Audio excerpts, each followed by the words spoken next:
name of Jesus, there is power. I've no time to fight with you. By the word of God, I am telling you now, in the name of Jesus. In the name of Jesus, to break every chain, break every chain, break every chain, break every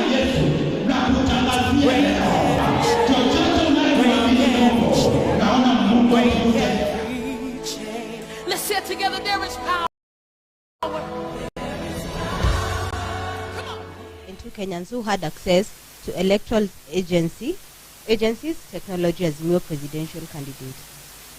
And she also added that the alleged rigging began in March 2022 through intrusion into and tampering with the IEBC's systems by foreign nationals. Without giving the names of the individuals allegedly involved in the scheme, Mr. Odinga and Ms. Karua claimed the interference resulted in manipulation and alteration of voter turnout and Kim's kit data on election day and the subsequent declaration of William Ruto as president-elect.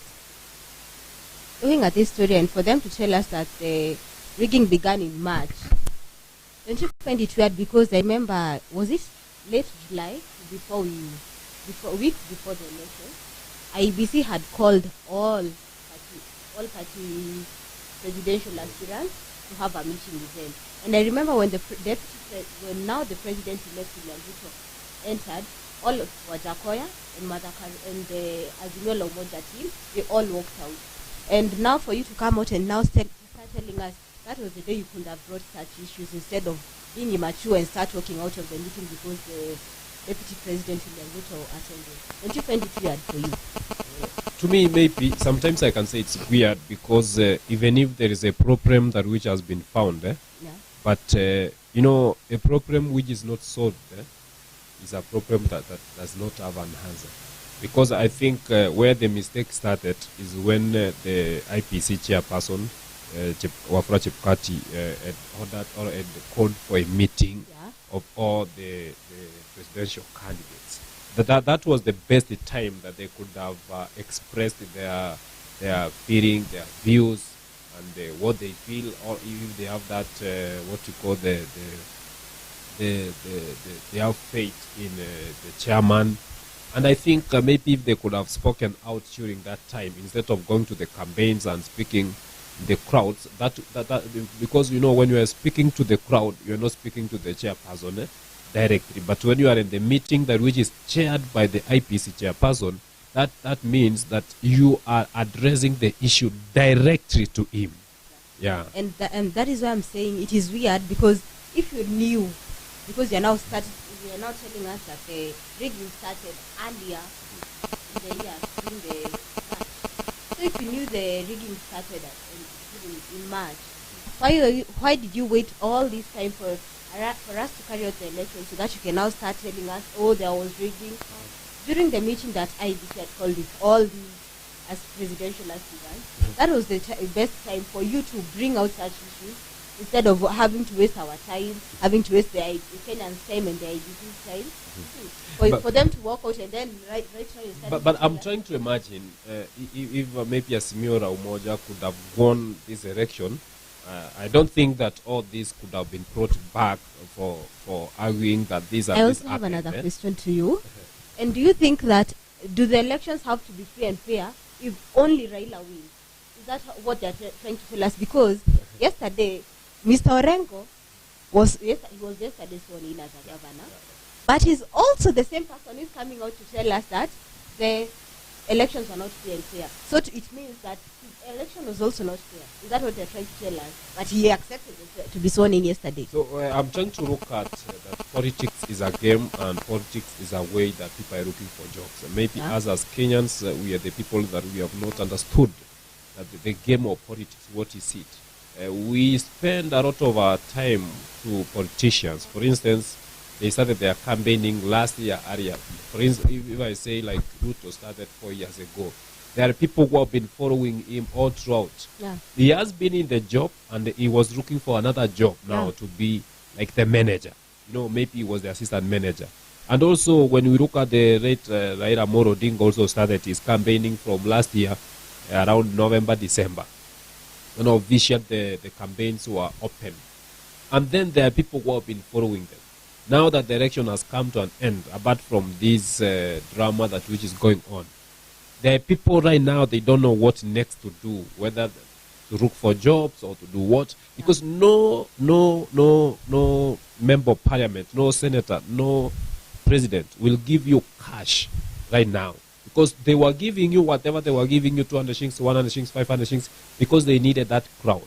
So to my perception, or to my thinking, is that Kenyans, we have been taken for a ride, and we need to understand that these people, what they are fighting for is a personal gain. Whether someone is in Azimio, someone is in Kenya Kwanza. I was listening to Mheshimiwa Silvana Sosora and was saying in Mombasa, pesa ni sabuni ya roho. Nyinyi watu wacha niwaambie. Nyinyi watu mnatoka Jubilee, tutawapanga na mjue tuko na pesa nyingi. Tulikuwa na woga, hatuwezi kuongea hii, lakini sasa sisi tuko na president elect. Kwa hivyo tutakuwa sisi waheshimiwa ndio tunakaa katika vituo. What it means, these people are working for their positions, not for us. After all, they will give us a lot of promises, but at the end, they will not do it. Then this next story. Do you find it rather weird for all the Azimio, all the leaders of Azimio who won various seats? They all, during the, like, I remember Sifuna, when he was declared the winner of the senatorial seat, he came out and he congratulated IBC for a job well done, everything. And now, later on, he's now coming out to tell us that, oh, IBC didn't conduct their work well. Is there something that we are not getting? Is it, it's only fair if your party leader wins? If he does not win, that is not a fair and fair election. Maybe, I'm trying to think it is a normal game that anybody who will fail, maybe. But it's not a normal game, because I see other people conceded defeat and we moved on. Like Nixon Korir was the first person to concede defeat, and we moved on. But does it always have to be your person who always has to win? I think that is what we need to change from our perspective and our mind. That it is not a must that when you are going for a job to get a job. It's not a must that when you are vying for any position in politics you get it. And you have to accept. And I'm coming to think that not everything that will be done 100% as we may wish. Yeah. Some of the things may not happen because we are human beings. Of course, as we normally say, that human beings are errors. So we have to accept and move on. And you also remember what Mother Karua said during, it was 2 days before the winner was declared, the president-elect was declared, on that Saturday when they had a meeting with all the winners at KICC. You remember she said that they have already seen the numbers, they already have the numbers, and it's just that it's not their work to declare themselves winners. So go out and continue grabbing our win. Was she, because to me I think I find it weird because she was not saying it as the way I'm saying it in a cool voice, maybe, but she was trying to show us that no, uko IBC mrudi mwanga mchunge kura zetu zitaibiwa huko. Don't you find it weird? And then now you're coming out to tell us, oh, you already said you have the numbers. Then now, where did the rain start beating us as Kenyans? Or as I was trying to imagine that the numbers they have been talking up to now, I don't know whether you have heard them, because I've not heard them telling us what were the numbers up to now. Because I remember, like, and I'm not trying to show that, oh, I'm on this side, I'm no, but I remember because if you followed Dennis Itumbi, he was showing us the numbers from the word group. And I also heard Gladys Boschele saying that the chief agents of Azimio, they didn't have any materials where you are frustrating. I write down my number, please don't have gotten from this. They didn't have any materials. They were just trying to create chaos. And I find it weird for if you are not prepared for this, there's no way you're going to come attack your opponent who was more than prepared. You know, it does not make sense. Sasa ni kama nikuje hapa niko interview. Nimekuja nimevaa vizuri, and you know the way you present yourself is how people will take you. So if I'm snacking there, and then you come look shagging me, everyone is going to be like, hey, now who you? And I deserve this as a sabu alikuwa prepared. You see, that is what I'm thinking, because if there's new agents who are not prepared, there's no you are going to come start telling us, oh, you are where was the thing? You show us the numbers. This is what we had. This is what we had, and I think this is how we had a mistake. That's what I'm thinking. That maybe because the Asimiora Umoja had a number of leaders that who were already in the government, maybe they thought that since they control the powers, it would be easier. But what came out here is not what they were prepared for. That's why they are in surprise. Yeah. And the next story that we have, IBC commissioners to file individual responses to presidential petition. So besides the IBC and its chairman, Mr. Chebukati, each of the 6 commissioners has been listed as a respondent.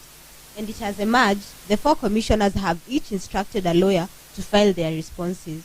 One commissioner said that even if called upon to testify as individuals, they are ready to say the truth about what happened at Bomas.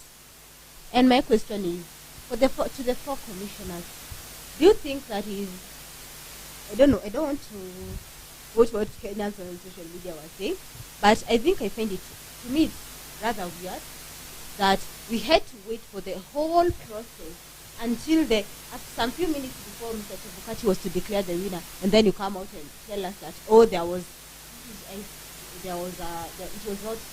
opaque nature in it.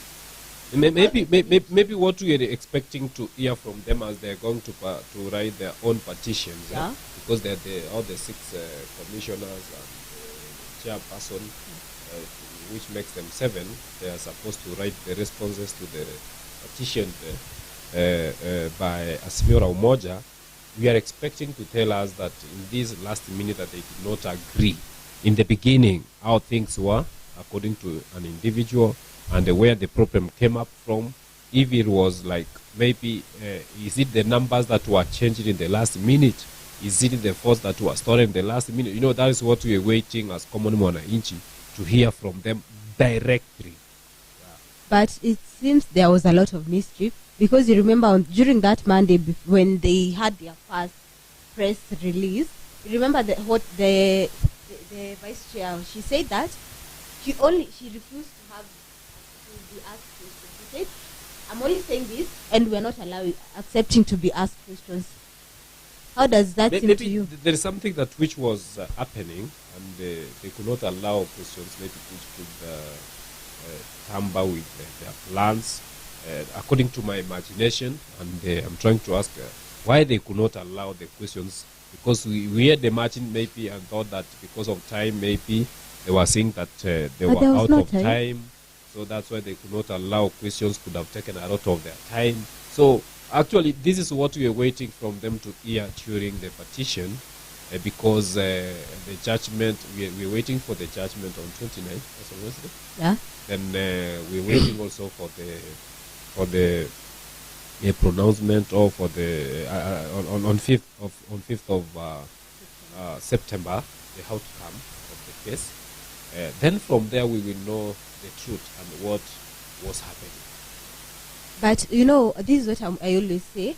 If I want to make a statement release, or if I come say something on my social media, and then I don't want people to ask me questions, to me it sounds so suspectful, because I think then you are not prepared for, because like you see when Chebukati announced the president, he allowed the media to ask him questions because he knew what he would say. But I think the 4 commissioners, they didn't want to be asked questions because they knew if they were asked questions, then there would be a lot of wangekuwa wanagongana kichwa, huyu anasema it's different na yeye mwingine. Yeah, my thought. Yeah. So on the next story that we have, graft, poverty, jobs headline, inaugural speeches as governors are sworn in. What you need to know, the 45 include 26 first-term governors, 11 incumbents, and 8 making a comeback after 5 years in the political cold. Kakamega and Mombasa counties will elect their governors on Monday after elections there were postponed due to ballot paper mix-ups. In the Rift Valley, hunger, drought, insecurity, health, and infrastructure featured prominently in inauguration speeches. Governors yesterday promised accelerated service delivery, enhanced fight against corruption, as well as ensuring the provision of water, health, and agriculture services as they were sworn into office after the grueling against 9 general elections. You know, my thought about that, I'm trying to think about when they're talking about like they're going to deal with the draft of anger, every speech that which came out of every governor. This is something that which have been used for a long time, for the last 10 years. The governors that we had earlier before, even they were outgoing governors, they have been promising us heaven on heart, whereby we have not been experiencing. So even as we consider that we have 26 new incumbents and 11, that means we're waiting for the Kakamega and for the Mombasa. A number of them, there are people who have been in position. Either someone has been in as a member of parliament, someone has been in the Senate. You see, they're not new faces that we can say maybe they have come up with something new. Apart from Kotimoja in Lift Pare, who has tried 3 times as a member of parliament and with no success until he became a governor directly from the ground, where he has never been given an opportunity to serve as a member of parliament. He has been fighting for. So at this particular moment, I think this is just the speech. The speech, you can say anything. So we wait for them. Unless it's done, that's when we will be assured that for sure what they're saying, it has been done. For instance, look at the budget that which was given out for the ceremonial inaugurations during yesterday in Kirinyaga. There was a budget of almost 200 million until the committee reviewed. Look at Kisii County, there was 57 million, and the governor said, no, I cannot allow my people to die, no drugs in the hospital, no water, and then you are using 57 million for my ceremonial. He just said, I need only 3.5 million. 500,000 is for publicity, just for the TVs who are to cover, and the 3 million is enough for the ceremony. And actually, that is what happened. So we need to see such a kind of people coming out and confidently defend the county money. That's when we will believe that even if they're going to get to the offices, they're going to do of the same. Yeah. On to the next one. Alai, other Azimio MCAs walk out of Sakaja swearing in ceremony. Controversial blogger, come politician, Robert Alai led a walkout of Azimio County legislators during the swearing in of Governor Johnson Sakaja. The MCAs walked out of the inauguration ceremony Thursday to protest the presence of President-elect Dr. William Ruto. Former Minority Whip and Makongeni Ward MCA-elect Mr. Peter Imwatok hit out at Governor Sakaja for not informing them that Dr. Ruto will be present when he extended an invitation to them. And Mr. Imwatok said they could not be part of an event graced by him since the Supreme Court has not pronounced itself on the presidential petition challenging his win. He, however, said that they do not have any issue with Mr. Sakaja because he won the election fairly. As the Azimio candidate, Mr. Polycarp Igathe had conceded defeat, unlike the presidential race, which is disputed. Looking into this story, do you think, because to me, I find do the people in the Azimio coalition, do you have, if so, kama sasa Igathe has the Kubandi, if he will not have considered defeat, then they will not have attended completely. They will not have attended the inauguration ceremony. Maybe that's what could have come up. And let me say on my behalf that the behavior was not a very good behavior, because that's not what they could have done. Because Sakaja is a governor that he has been elected by the people of Nairobi. That means they have put trust in him. Not everything that will go to our ways. Yeah. But and again, if they had prepared to come for Sakaja, that's something that which they knew very well, that we are going to the inauguration of the governor of Nairobi, who will be our governor, because all of us will come from different parties, elected with different parties. But at the end, there will be one reader who will be the governor of Nairobi. We will be working under him. Number two, they knew that Sakaja was elected through a UDA. And they knew that apart from maybe seeing the president-elect, let them be there and know that Sakaja is a party leader, just came there because he's a party leader for them, for Sakaja. So there's no way your party leader could meet, because Raila was in Nyongo, in Kisumu, when he was swearing him. He was in part of, he was in Siaya, you see, in the swearing in. And due to this, because he's the party leader, but if there are people who were elected through different parties, there's no way they could walk out, because they have not just come for Raila, they have come for the governor that who is going to be sworn in. So with them, this was immature, this was irresponsible, and this was a very bad beginning of leadership in Nairobi, a dividing mind, because in order to make Nairobi look great, they should work as a team, regardless of the party that which have been voted or elected from. That's my say. So it was not a good show. For me, I also find it not weird, immature. That is the most immature. At least this is the time that you ought to show Kenyans, because we as Kenyans showed you that we have outgrown some of the things that we used to do in the previous general elections. So I also think you as leaders, you ought to show us how mature you have been, or how mature you have become since we elected you to represent us. These are not some of the things we want you to do. Because if the IEBC declared him president-elect, we are still waiting for the court to declare, to give us their judgment. But also, let's stop being so immature because I mean, if his win is upheld, you're still going to be seeing him more of him, and he's going to be your president and your leader. So you better accept earlier. Yeah, so you want to tell me that they will never attend any event? You know what we are trying to look at is that if the court depends on what the court is going to decide. If it happens that with the evidence and everything that which has been proven, and the court decide that President Eric will be continue as the president, will they be continue behaving of the same way for the next 5 years coming? That's one of the questions that which we need to ask as leaders, because we're the one that we're influencing our followers or our supporters to actually, because our supporters, they learn from what we're doing. There's no way they will respect other people outside there if us as readers we cannot respect the elect readers.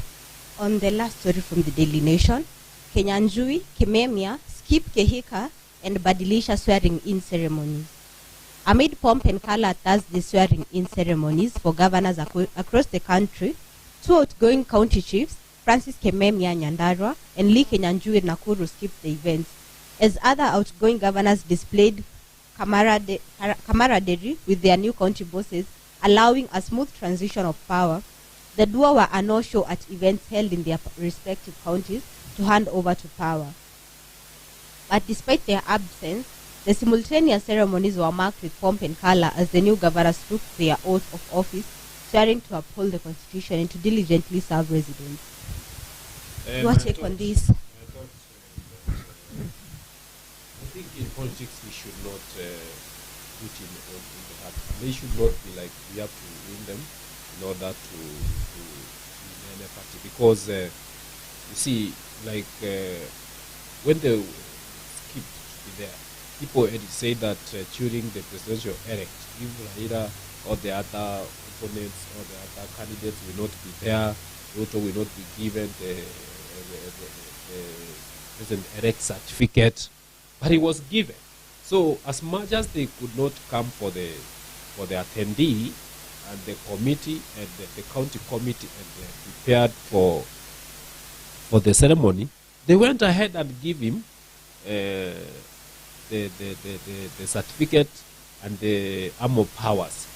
So I think to me these people could have come, the Rick Nyanjui and the Kimemia, they could have come, the hand over power. If they have anything concerning them, they will go to court.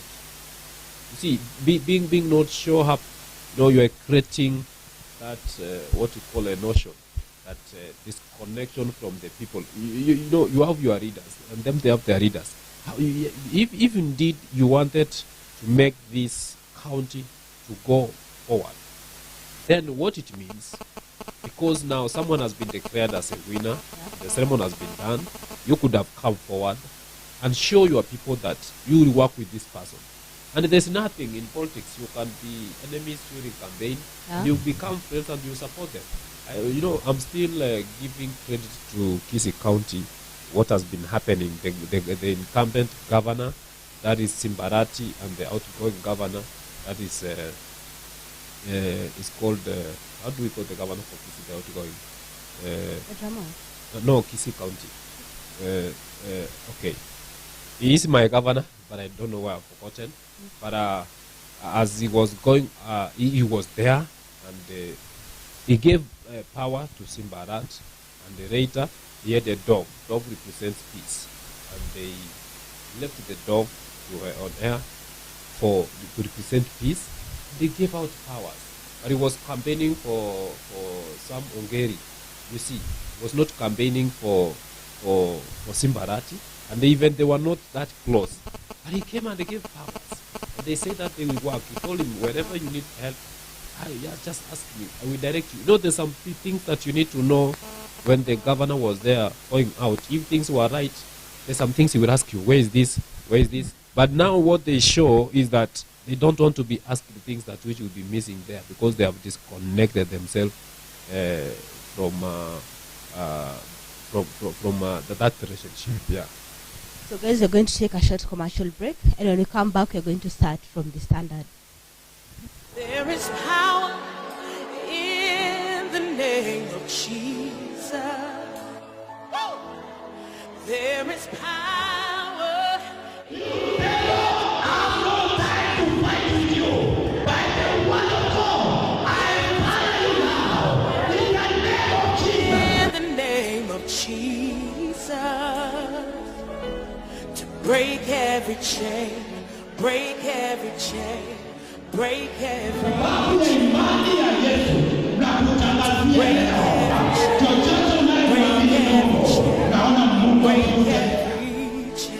Let's say it together. There is power. Corruption and attract investors to Kiambu. Kimani Wamatangi was Thursday sworn in as Kiambu governor at the newly constructed Kirigiti Stadium. Wamatangi has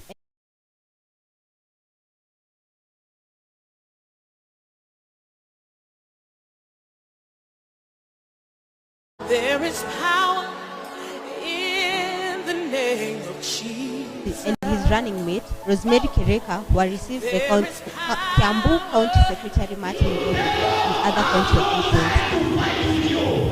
And this was my administration will place particular emphasis on critical areas of poverty elevation, empowering our youth and women, and supporting the elderly. This will ensure balanced and sustainable development across Kiambu County, Wamatangi said. He also said, my first pillar will be to combat corruption that has caused Kiambu citizens to lose trust in the county government. I intend to earn back your trust in our great county through unmatched service delivery and open democratic governance. Listening to what Wamatangi had to say, what are your thoughts? You see, one of the things that which I love Kiambu County always has a one-term governor. Since they started, they have never had a consistent governor. It's one of the county that showed up love and respect to Kimani Wamatangi during his tenure of Senate, because he got a lot of votes actually to get as a Senate, and the Senate position was not that much opposed. And if you look at this time round, when he was fighting as a governor, he did not show up that he will fight as a governor area. He just came up, maybe I think last year, right, or this year, and they said that he will be fighting as a governor. Many people knew that he will fight as a Senate, and due to that, there were a number of people that who were vying as governors during this time, from the current outgoing governor, then from the other the one who had shown the door out, for example, we have the first governor when the county started. What do we call him? This guy, William Kabogo. Kaboko. Then we had Babarao. You see, and now the Wamatangi. And I think Wamatangi got out of force because this is the time that we had a very strong people like Moses Kuria and the rest. They were not strong. He was the strongest of them all because Yeah. people from Kiambu knew him from when he was a senator.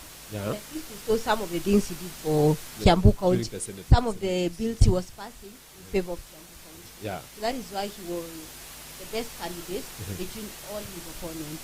Yeah, that's why I'm saying that he had the opponents who were not weak, who were strong. Like a number of them, they have been in politics, they have been of the same seat again. But now what happened to him is that he had shown what he has done for the people. Like now also what helped him so much is also the party. You see, he just came to fight for UDA in the last minute. Many people did not thought that he would be in the UDA. But when he came in, and also William Ruto had shown that this guy has prosperity and has... and that's why he gave him the party. Of course, as much as they went for the by-election and all, not by-election, sorry, they went for Buchucho. Still, he won. As much as they were complaining, and they won again. Some went for individuals and like independent, but they did not win. That tells you he was still strong. That's what I can say concerning Kimani Wamatangi. And also what he had to tell too. The things, his agenda was also something that many people from Kiambu County were resonating with. And he was also not greedy for power. He did not start campaigning when he was still a senator. Yeah. And the last story that we have on the newspaper review today, Raila Odinga attends Nyong'o's swearing in, asks supporters to be calm. Azimio la Umoja One Kenya Coalition presidential flag bearer, Raila Odinga has appealed to his supporters to maintain calm and patience as he exuded confidence in the case he has filed at the Supreme Court, challenging the presidential result. I'm also trying to imagine that how happens. Like yesterday it was so funny that most of presidential candidates who were vying as presidents, because the swearing in was done in one day, so it was very difficult to attend like 2 to 3 unless timings. Because like yesterday when Raila attended the Nyong'o, I think because Yaya is next to him, that's why he was able to attend also. But you see, like Ruto attended to the Nairobi, and I don't think that he attended another. Of course, Nairobi is the backbone of it is the capital city. In his statement, he said that Nairobi is the capital city, and now through that, I'm trying to imagine maybe Raila, there's something he has seen from Nyong'o. Maybe like Kisumu is the capital city of Nyanza. Let me imagine that. That's why he attended that. But we have people who have been close to him, people like Orengo, who is now the governor of Siaya. But during the campaign season from last year, I didn't know, because I never used to see Orengo and Anyang' Nyong'o in campaign season. I think that maybe they were trying to focus in their individual races, but they were not seen. We only used to see now Joho and Junet. They took over what. You know what happens, like Joe, he knew that he has finished his term, that's number one. And the Junet, I think that helped him because he was elected also. But when we look at Anyang' Nyong'o, he's a man that has not been in the campaigning all throughout as a governor. Since he was as a governor, he has not been in any campaign that which is outside Kisumu. Yeah. He's the only governor that has been maintained there. Also, and there's a number of things that even Raila has been doing and he has been opposing. Yeah. You check his statements very well. Not opposing directly, but he's not of support, like making people rally out in Kisumu. He has been making them like, this is your city, guys. Don't throw things here. You know, there's a time he was even opposed in the market of when he was saying that this market we must revive it. Is it also Kondere and also Kibuyu? Is it Kibuye? Something like that. Those markets, there's a time the private developers, they come there, but he chased them out, and the people say that he will lose elections because many people were against him. But later he stood firm, and he has not been a man like has accused his opponents. He has never accused people like Ruto and other, like how Orengo they have been doing. We have been seeing Orengo in the campaigns of Raila so much until last year when he concentrated, he did more concentration on his county because he knew that the race was also not easier. That's why it took more time there. To me, it seems like both of them, mostly Orengo, because Anyang', he has not been in the campaign. Yeah. Even in 2017, he's a big supporter, but you didn't used to see him in the campaign. The campaign, he does. But for Orengo, it seems like now he sat down and he was like, because I've been a senator for long, let me maybe try another seat, because we are not sure if we will win, but let me make a way for myself. Then if Raila loses, we'll just go fight the Supreme Court like we always do. Yeah, but I will be the governor in my county. Yeah, but you know, if he's like a member of parliament, if he's like a senator, still you need to be in those campaigns and all. Yeah. But as a governor, you not just want to be in government. You need to you are doing your government things. And if you are looking very well, Rengo and Anyang', the people actually like Anyang', this is the last time. Yeah. But Orengo is the first time. But if you check very well, you might not go for the second time. Also, the age is learning, and as time goes by, we are not becoming any younger.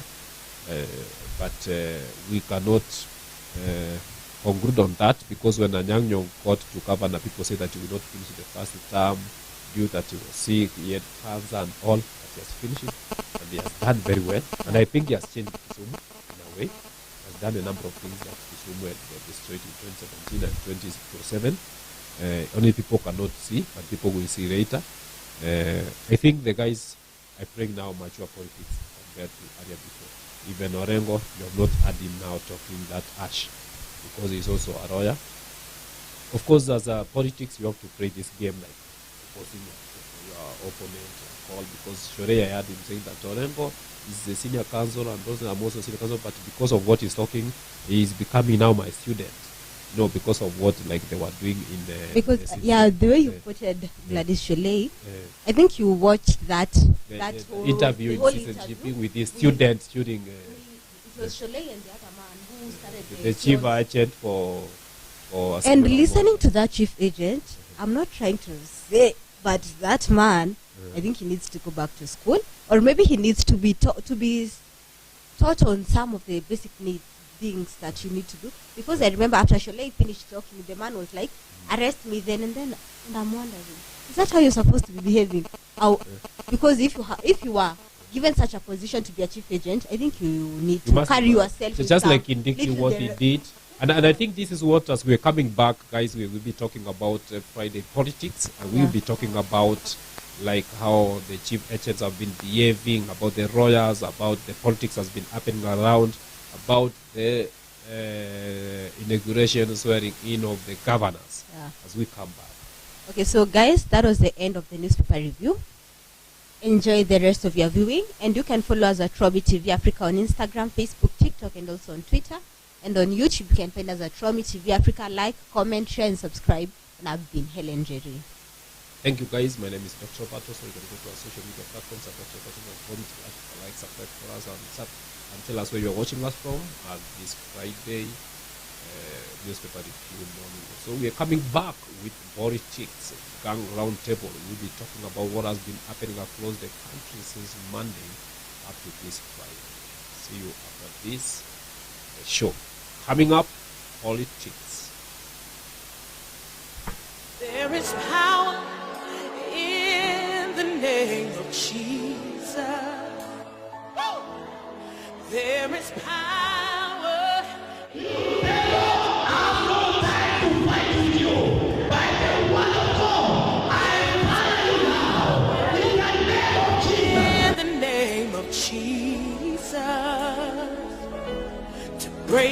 every chain, break every chain, break every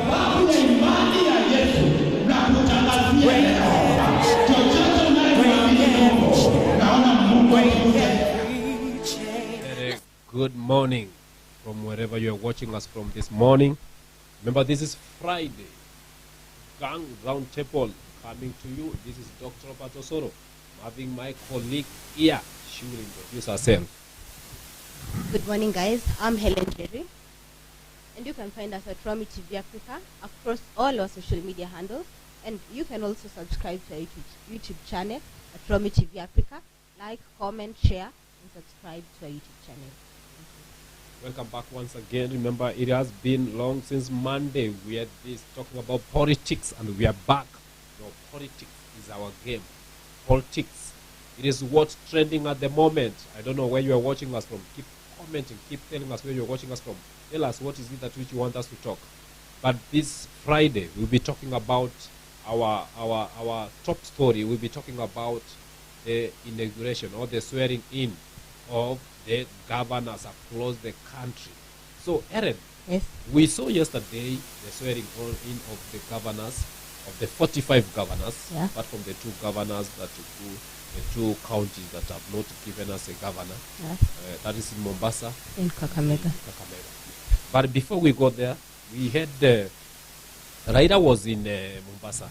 That was on Wednesday, and he was talking about that Chebukati should disqualify himself from reading this election because he has failed. And we also saw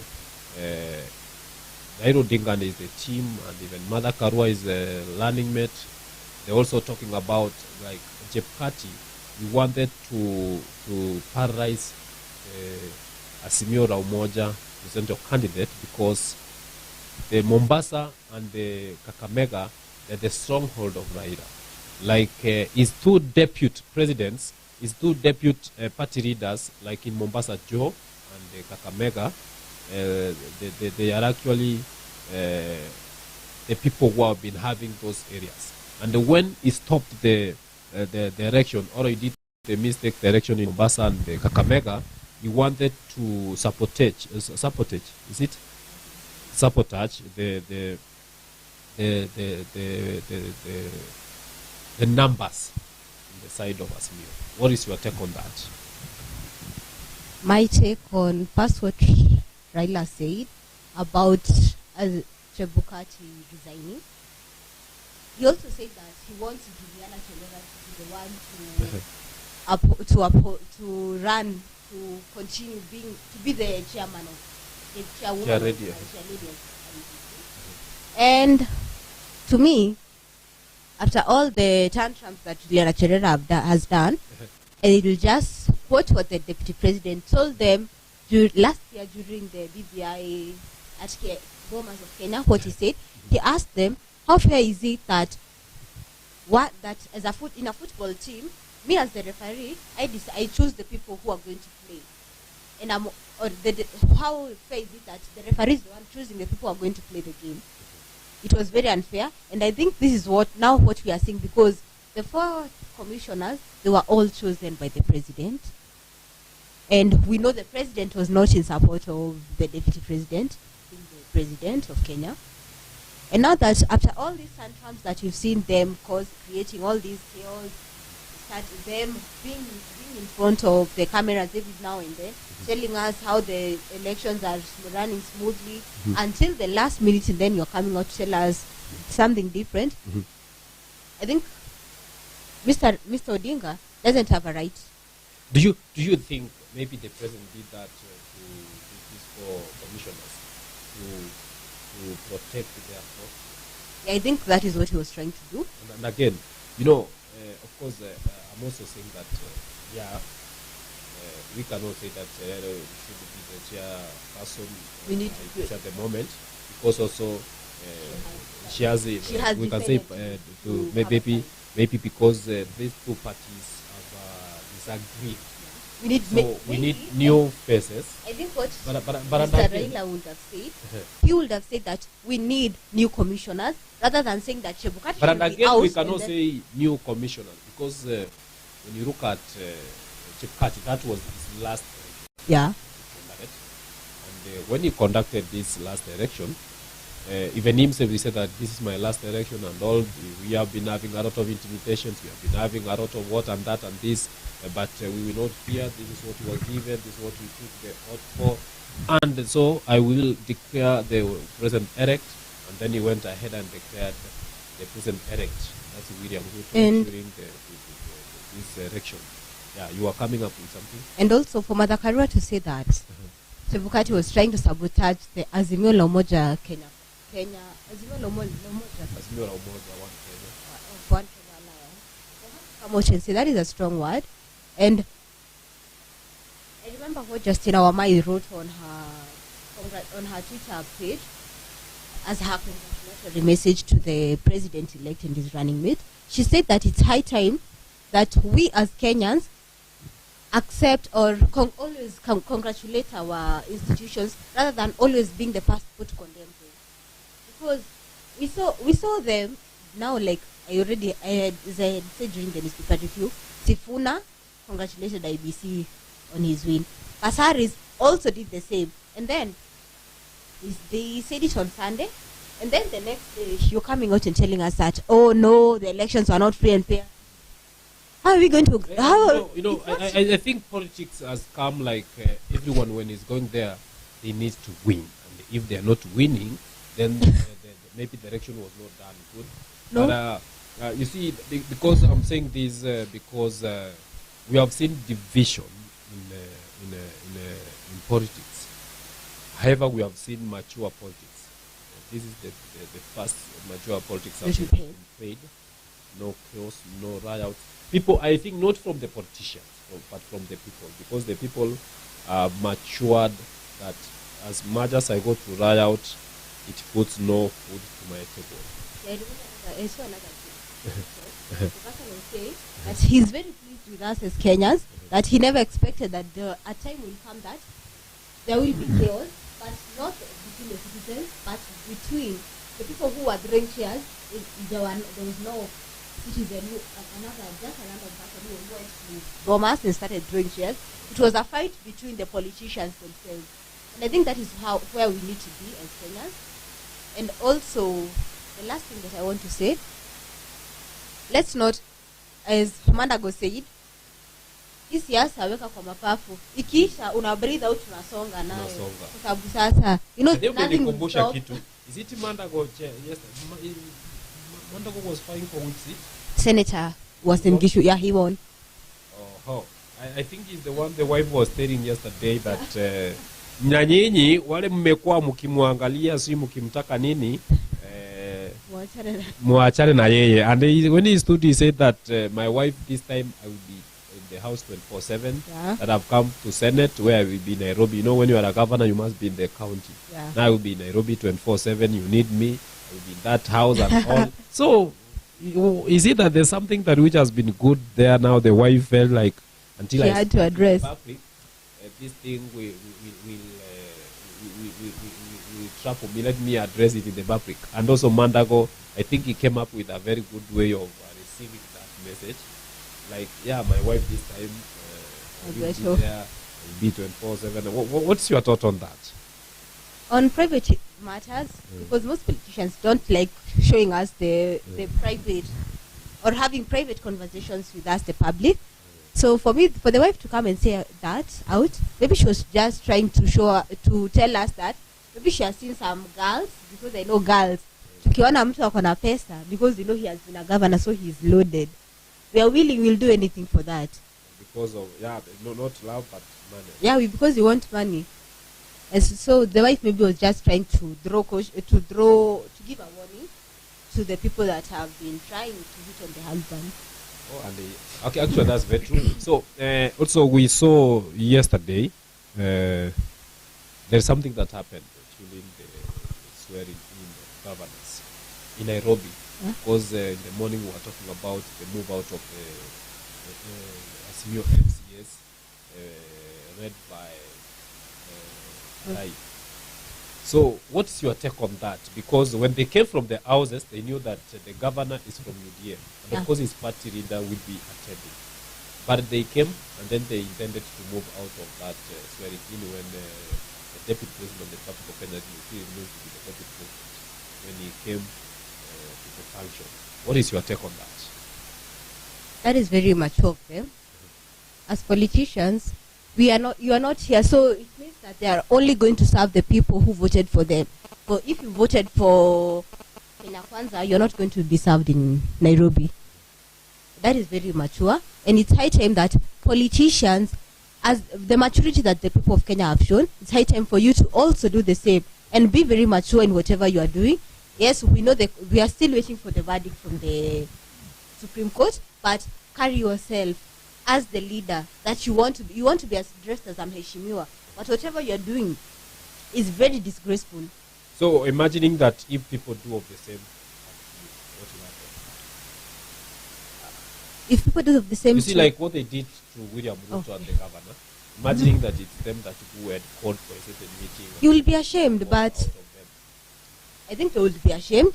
And you know, one thing that I love, I don't know, but there's something that I don't know. Is it confidence, or there's another courage that the deputy president has, or now the president has, because you will never see him intimidated by whatever you do. Because we saw him during the VBI, people were booing at him, but he still went ahead and had to finish whatever he was saying. And even yesterday, after he attended, then now people were walking out, he still went ahead and recognized all the women governors, even those from the Azimio la Umoja. Even then, he still went ahead and recognized the MCAs from Azimio who had attended. He just doesn't care whatever you do. And now that, if you see if someone is showing that they don't care whatever you are doing, you need to now call yourself for a meeting and now rethink whatever you are saying. Now, number two, another thing that would like us to talk, we saw a number of governors, now they're governors, not the governor-elect. Governors gave promises to people who come, especially in Mount Kenya. They were talking about the economy and the farming and all, and across the country. But also we saw the budget was high for a number of governors, like Kirinyaga and other parts of the country. Out of 45 governors that who were yesterday sworn in to be governors. But we saw Kisii County, the incumbent governor Simbarati, his budget was 57 million.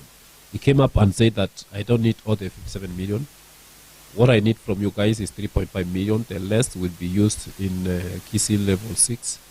And also, he rejected a number of things. He said he doesn't need the county government vehicle that which they were given. That is 30 million. Him and his deputy governor. And also he came up and he said that the house that which the governor was living in Kisii, the house was costing almost 200 to 500 million. He also said that he doesn't need also the same. He said that they will be coming from their own house to the county. Number two, he said that they don't need that 30 million car they were given. He will continue using his own car, and his deputy will take the car that the governor was using, the outgoing governor. Why? Sorry guys, in the morning when I was talking about it, was looking at the name of the governor of Kisii, is James Ongwae, and he's like, he said that this all money he was saving, they will help to facilitate for drugs for the hospitals that which have been not working in the Kisii. And they said that from the moment he will be sworn in, that is yesterday night was sworn in a week's time, Kisii County will change everything, cleanness and all. But these are the governors that have been given promises. They have not shown us even one step. What is your take on compared to Simbarat in Kisii County and the other counties? I hope it's not just all about talk, because they can talk and sweet talkers. I hope he'll do whatever he say, but he was just not trying to create a prayer. But we have already seen that those 54 billion. No, this is what I'm saying. If I want to do a publicity, I will get it, and I will also tell people my camera people are there. Watapiga picha wakionyesha hizo vitu nimefanya, and maybe the money is going to my other businesses. I'm saying that I just hope we are going to give him time. He said in a week's time, then we are going to we're not going to give him the tenure. Next okay? Friday when we'll be talking about No, politics. not next Friday. Let's give him a month and see. Let's see what he will have done within a month. Because ametuambia wiki moja, na sisi tutamuongezea wiki 3. Tuangalia kama Nasikia watu wa Kisii, so tutaongojea. Tukiwauliza mcomment mtuambie nini inaendelea kufanyika Kisii. How clean is Kisii? How clean is Kisii? How those mamas selling things, how the hospitals have been transformed. And for the other governors, let's be graceful to them and give them time to see if they will be able to do the things they told us they will do. Like in Nairobi, Sakaja told us the things that she will do within 100 days. And since now most people we commute in our work in Nairobi or live within the outskirts of Nairobi, let's give him their 100 days to see whether because he had said that for the content creators, the other government, the other governors in Nairobi, you used to be charged for a content creator. For you to shoot within Nairobi town, you used to be charged. You either had you were supposed to have a license, and now he said that those charges are going to be there are no charges for you. If I want to go and shoot maybe a video in Nairobi, I want to go for a photo shoot in Nairobi, I want to do anything I want to do in Nairobi that is around content creation. No one is supposed to ask me for charges. So let's give him the. And he talked about the askaris in the street. There's something he talked about the askaris. Yeah, he also said about the askaris. And for me, I think that was a very great move because during the term of Wamama wamechapwa. Kidero, it was not only beating. You could be stabbed because of being a hawker, and it didn't make sense to me. How are you stabbing me for trying to feed my children, for trying to be able to pay my bills? This askaris kushika mama. I think Sakaja, if he does that, he will be given even the president, because that's what has affected Wamama Nairobi. And he also said yesterday that he wants the people of Nairobi to be treated with dignity because we are the ones who have created employment to all even the askaris, the city council people. And he also said that there will only be one license for business owners because they pay for a lot of things. And that was a very right move. Wow. Because for you to own a business in Nairobi, you have to have 100,000 shillings for all the licenses, and that time you have not. I think that's why maybe we were in different parties, but that's why most of us we voted for Sakaja. For the little things. So let's give. He said the first 100 days. The first 100 days. 100 days. That is 3 months. That's 3 months. So we are now in August. August is coming to an end. So it's September, October, December. During the end of December, we're going to come back to look into the things. Maybe before we move to another story, we saw also yesterday the General Mbadi, the need for NMS, when he was giving a speech, was one of the best speech, shortest, simple.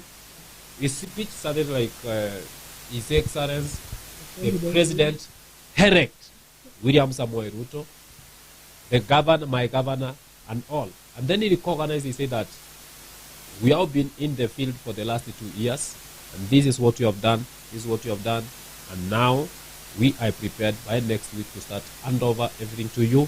And I believe that I'm handing over all duties, responsibility to the right person. I believe this is the right person that will accomplish what we had done. What's your thought on that? People say that he was talking maturely. The guy, some say that this is the guy William Ruto should take to a certain as a CS and all. What's your thought?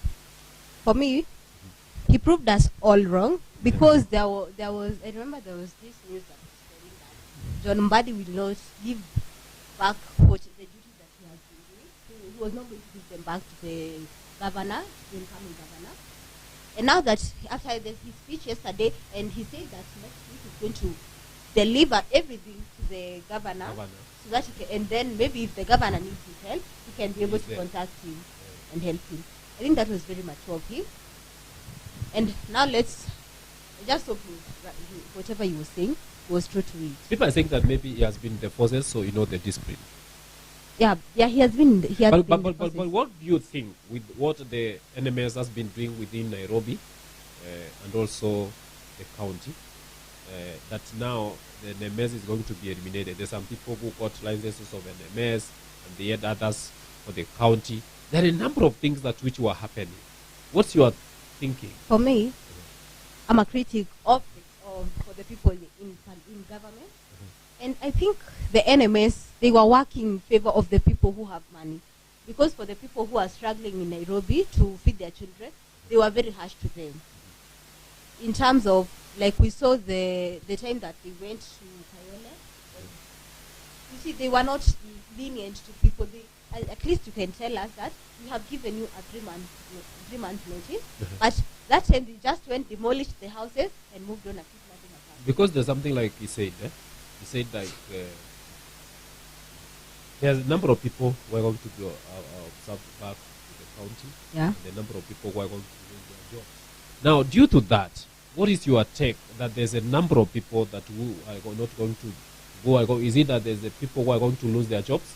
No, Sakaja said that he's going to obtain some of them, and the other people will go back to the national government. So no one is going to lose their job. Okay, everybody is assured of the job. Yeah. So also we are looking at the other stories that are making headlines that Nakuru, Eric Nyanjui did not appear in the inaugurations ceremony of Susan Kihika, the new governor of Nakuru. What is your take? For Lee Kenyanjui, that is very mature of you. Because for you to hold such a high position in government, you need to be very mature and and actually angefikiria ajue that because there is nothing he was talking. He has still the chance for one term. He's going to come back, so he could have worked together with Kiiga so that still he appear in the limelight of people. Yeah, he was very mature, and maybe they thought, I don't know, but I think most of these governors who were not sure yesterday, they think that there is power. That if they abstain from the inauguration ceremonies, that maybe they will stop something from going on. Guys, remember this is Romy TV Africa with your host Dr.Robert with my colleague here, Ellen Incheri. Remember, we are talking about Friday politics, gang round table here. But we are going for a short break. But after this short break, we are coming back. We'll be talking about the Monday Mombasa and the Kakamega election that which will be taking place this coming week. Politics that which is taking place. Due to that, we are going for a short break. Coming back to you. There is power in the name of Jesus. There is power. I'm not trying to fight with you. By the word of God, I tell you now, in the name of Jesus. In the name of Jesus. To break every chain, break every chain, break every chain. Break every chain. Let's say it together, there is power. Come on. Right, welcome back once again to Romy TV Africa. Remember, I've been your host, Dr.Robert with my co-host, Helen Injeri. This morning, go to our social media platforms on Facebook, YouTube, TikTok, LinkedIn, Twitter. Go and like, subscribe for us. Tell us where you are watching us from. When we went for a short break, we said that we are coming back and talking about the Monday election day for Kakamega and the Mombasa. We have been seeing a tight race for campaigning. However, in Mombasa, we have not seen that tight campaigning for ODM, all for the Azimio la Umoja Eren. But we have seen in Kakamega, there has been the outgoing senator already has been campaigning for governor, Robert Marara, has been on a campaigning day and night.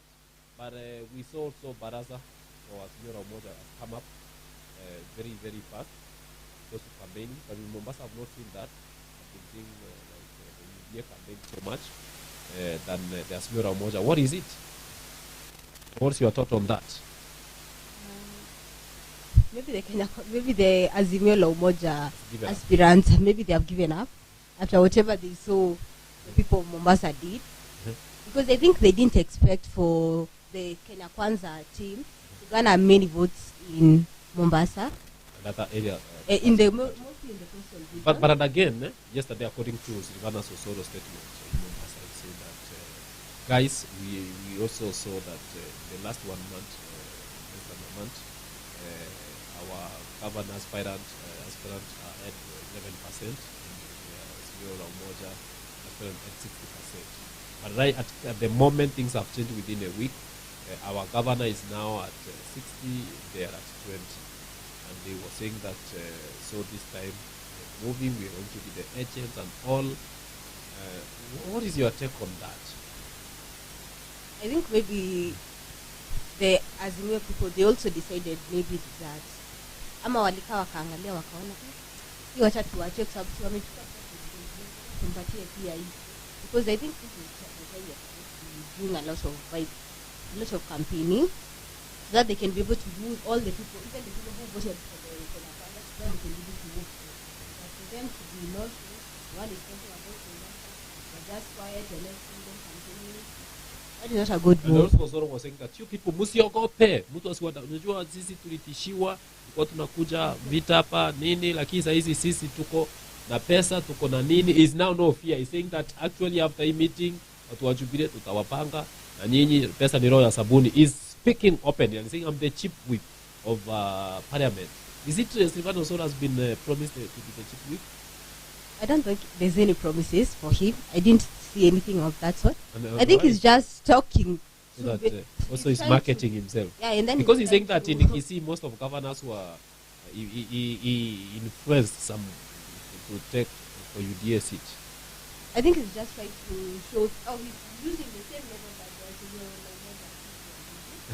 during the campaigning period. They were trying to show us kulikuwa na a lot of arrogance, and I think he has decided to use the same method. So that William Ruto can see also this guy is strong, and give him the chance. Okay, what about in Kakamega? And actually, even me as I'm seeing, I might not get that. Marara. If the election were voted during that time, or actually the Simiyu Umoja was able to change Mombasa seat, of course, at Kakamega. But at this moment, as things are, as per now, they might not get a single seat in Mombasa and in Kakamega because many people, because the court has not declared with the petition that which is in court, people want to be in the government side. And it's only fair for you to be in the government so that you can be able, maybe know if your governor is in the government, or he's from the side of the government, it will be easy for him to be able to maybe go talk to the president directly for some of the favors for your country, for some of the favors to get into your country. So I think that is why maybe most people just decide to go to government. What's your thought on Kimemia not showing up just like Kimemia, I think for him, he's a one-time governor. Is he? I don't know, but he needs to be ashamed of himself. He didn't show up, and there's nothing that he has done in Nyandarua County. Because I remember the first time I went to Nyandarua County, that county has a lot. If it's in terms of agriculture, that county produces the most. In terms of potatoes, that county is the first country, the most agricultural produces. So, and then there are no roads. For all these kind of transportation of the manufacturer produces. There are no roads. And then the people of Nyandarua are really, those people are living, their living conditions, they are very poor. And for him to now not attend the inauguration ceremony of the incoming governor,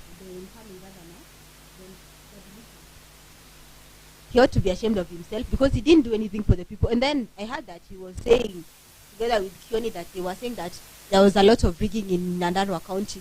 There were no rigging. People were sick and tired of you. Because Kioni came and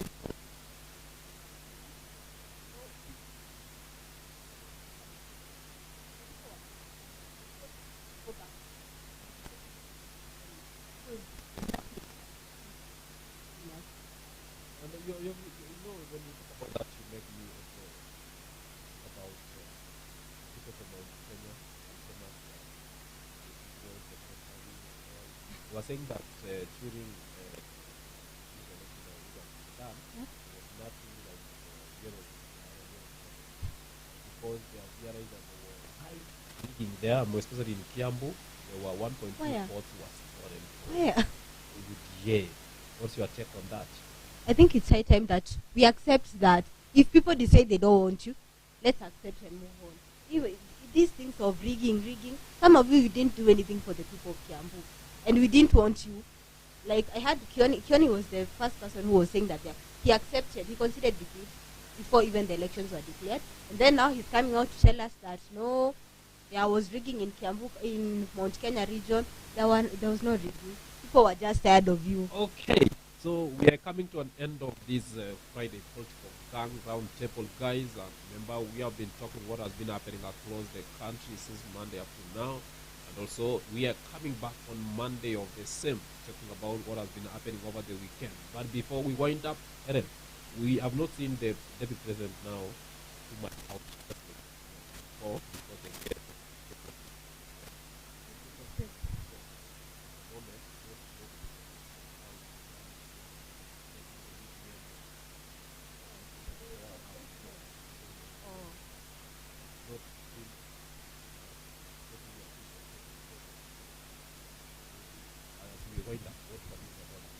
I think the president-elect is just waiting for the Supreme Court to do the Supreme Court.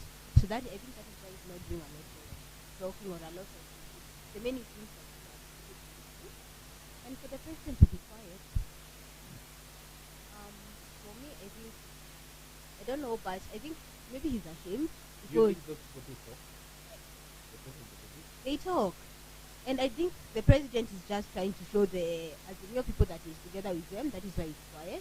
Now we are just waiting for the verdict from the Supreme Court. Then after the verdict, we will see him coming out and saying, on the inauguration ceremony, we just see him from then we'll move on, because now there's no way that one person can afford to after every time it's there,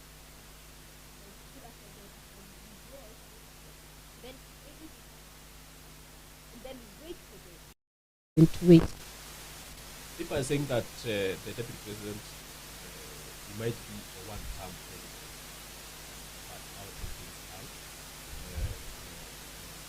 moment, and also you have seen also right of thing that this was his last president. How things are going and the age and all.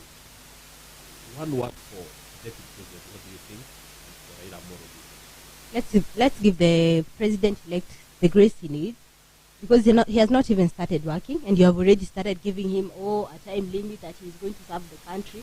Let's give him grace, that we can start judging him now after the 100 days. Now we can be able to start judging him. I think this one will not, because now we don't know how he will serve us. He has not even told us anything concerning his presidency, and people have already started judging him. Let's give him grace, and then judge him after the 100 What days. about Raila? Is it going for retirement? Is it that for now politics has come to an end? With Raila we never know. So we'll also have to wait for him to tell us whether he has another bullet, or this is now the end of his career as a politician. Okay, guys. So we have been in Friday politics. There is power in the name of Jesus. There is power. I'm not trying to fight with you. By the word of God, I tell you now, in the name of Jesus. In the name of Jesus, to break every chain, break every chain, break every chain, break every chain. Let's say it together. There is power. Come on. Well, guys, welcome back to Romy TV Africa. As we had promised you before, this is Chat Spot, where we talk issues to do with youths. That is topic pertaining the youths. What are the issues that they are interested in? Be it love, be it gossip, be it health. We are here to serve you the way it is. So I'm not alone. My name is Collins Ochieng. You can follow me on my social media pages as follows. Instagram and Twitter is at Collins_KE, while on Facebook is at Mark Collins Ochieng. Also, share, subscribe to our channel, that is Romi TV Africa, across all social media pages. Hey guys, I'm Helen Jerry, and you can follow us at Romi TV Africa on Instagram, Facebook, TikTok, and also on Twitter. And on my personal handles, you can find me at Helen_Jerry_Washira. And keep engaging with us on ChatSpot. Yes, so welcome guys. Today we are going to discuss a topic that has raised a lot of illicit reaction as far as the youths are concerned. So one of the pages on the social media platform, that is on Instagram, I came across Nairobi Gossip Club, and there was this topic where a mother, I don't know if she's a mother-in-law or she's the mother to the owner of that the owner of that Instagram page. I would like to play the clip and then you give me your thoughts about it. So listen to the clip, please.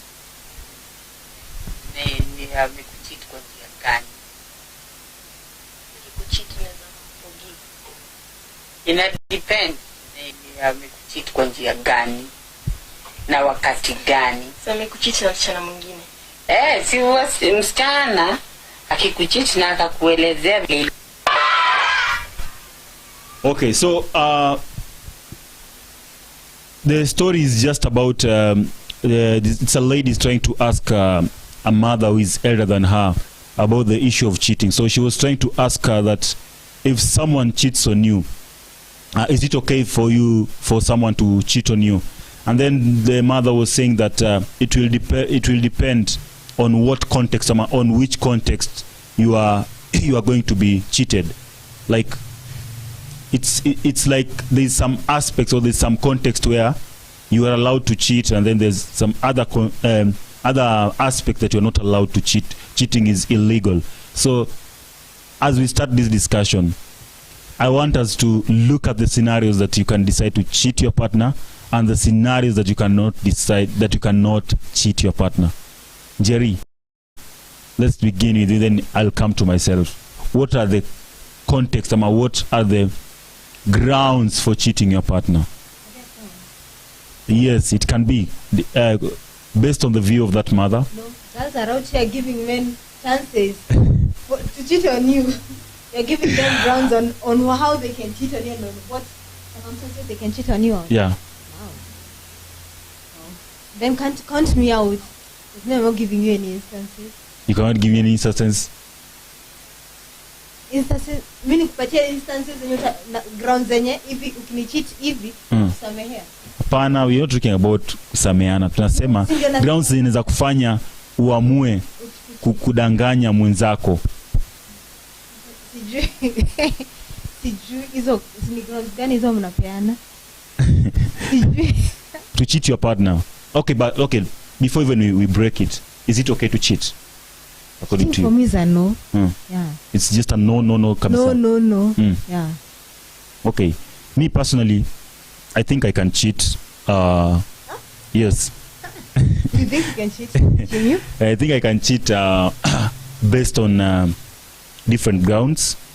Maybe for yeah. You can cheat. Can your partner also cheat based on the grounds you give us? Yes, she's allowed. Okay.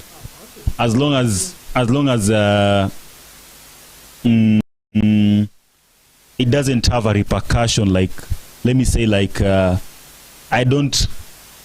Okay, she can cheat. There's a certain angle, there's a certain level that it will not come maybe like to haunt me or to make me feel regretful, but maybe there's something she would like to gain. So for me, for instance, I can cheat maybe on the ground of me not wanting to show up maybe for his party for a certain reason. I can decide to cheat her. Like I can decide to give her a false reason. No, you're not talking about cheating as in lying. You're talking about cheating in a relationship. Yeah, in a relationship. Cheating in a relationship. Not lying. Yeah. I know the other cheating that Okay. that's all men do. Okay. So, okay, in a relationship, okay, it's 50-50. I think this one would be based on our accessibility, the proximity. Like, if we are far apart, then I might be tempted to cheat because we are not nini. But if we live closer, I don't think if I can cheat. But if we are just distance apart, because I will always think that there's someone who has taken over. There's someone who is running the affairs of my government. I will always feel like I'm insecure. Like Then she's so. no way in a relationship. Yeah, I don't. These are things that they just. I've told you that scenario that like we live apart. You see, we live distance apart, miles apart. So yes, we might. There can be love that will bind us together, but I'll still have that sense of there's something I'm missing. There's something she's lacking, and wherever she is, there's that someone who can take that capacity. There's someone who can fill that shoe to make her feel comfortable. Same to me also. There's someone, yeah. So me, I feel like it will just depend with the environment. Like if we are in a close proximity, like we live close, or maybe if you are living a distance apart, if maybe there's that commitment in terms of communication, in terms of visits, okay, I think that one we can be able to bar cases of cheating. We can be able to prevent it. But if the communication is rarely, if the visits are rarely, no one is willing, then I think I'll just be opted to cheat. Yeah.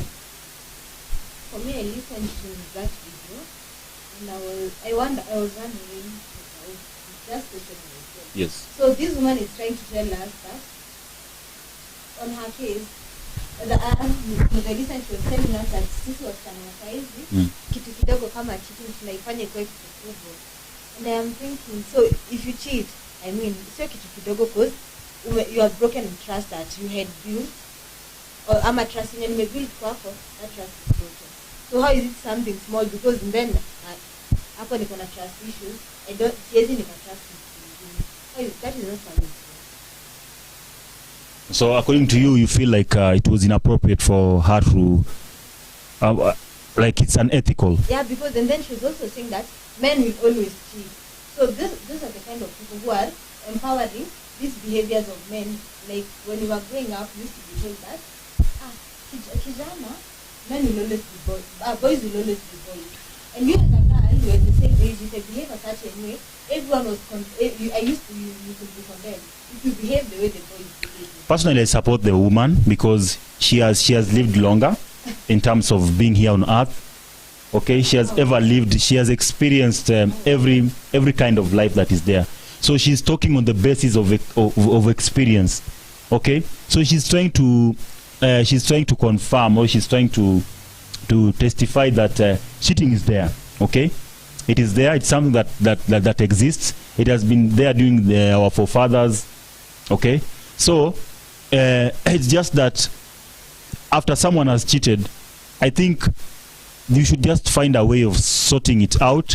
Don't try to like criminalize it, to make it look something like a big. Yeah, that's what the mother is trying to. Me, from what I've heard from her.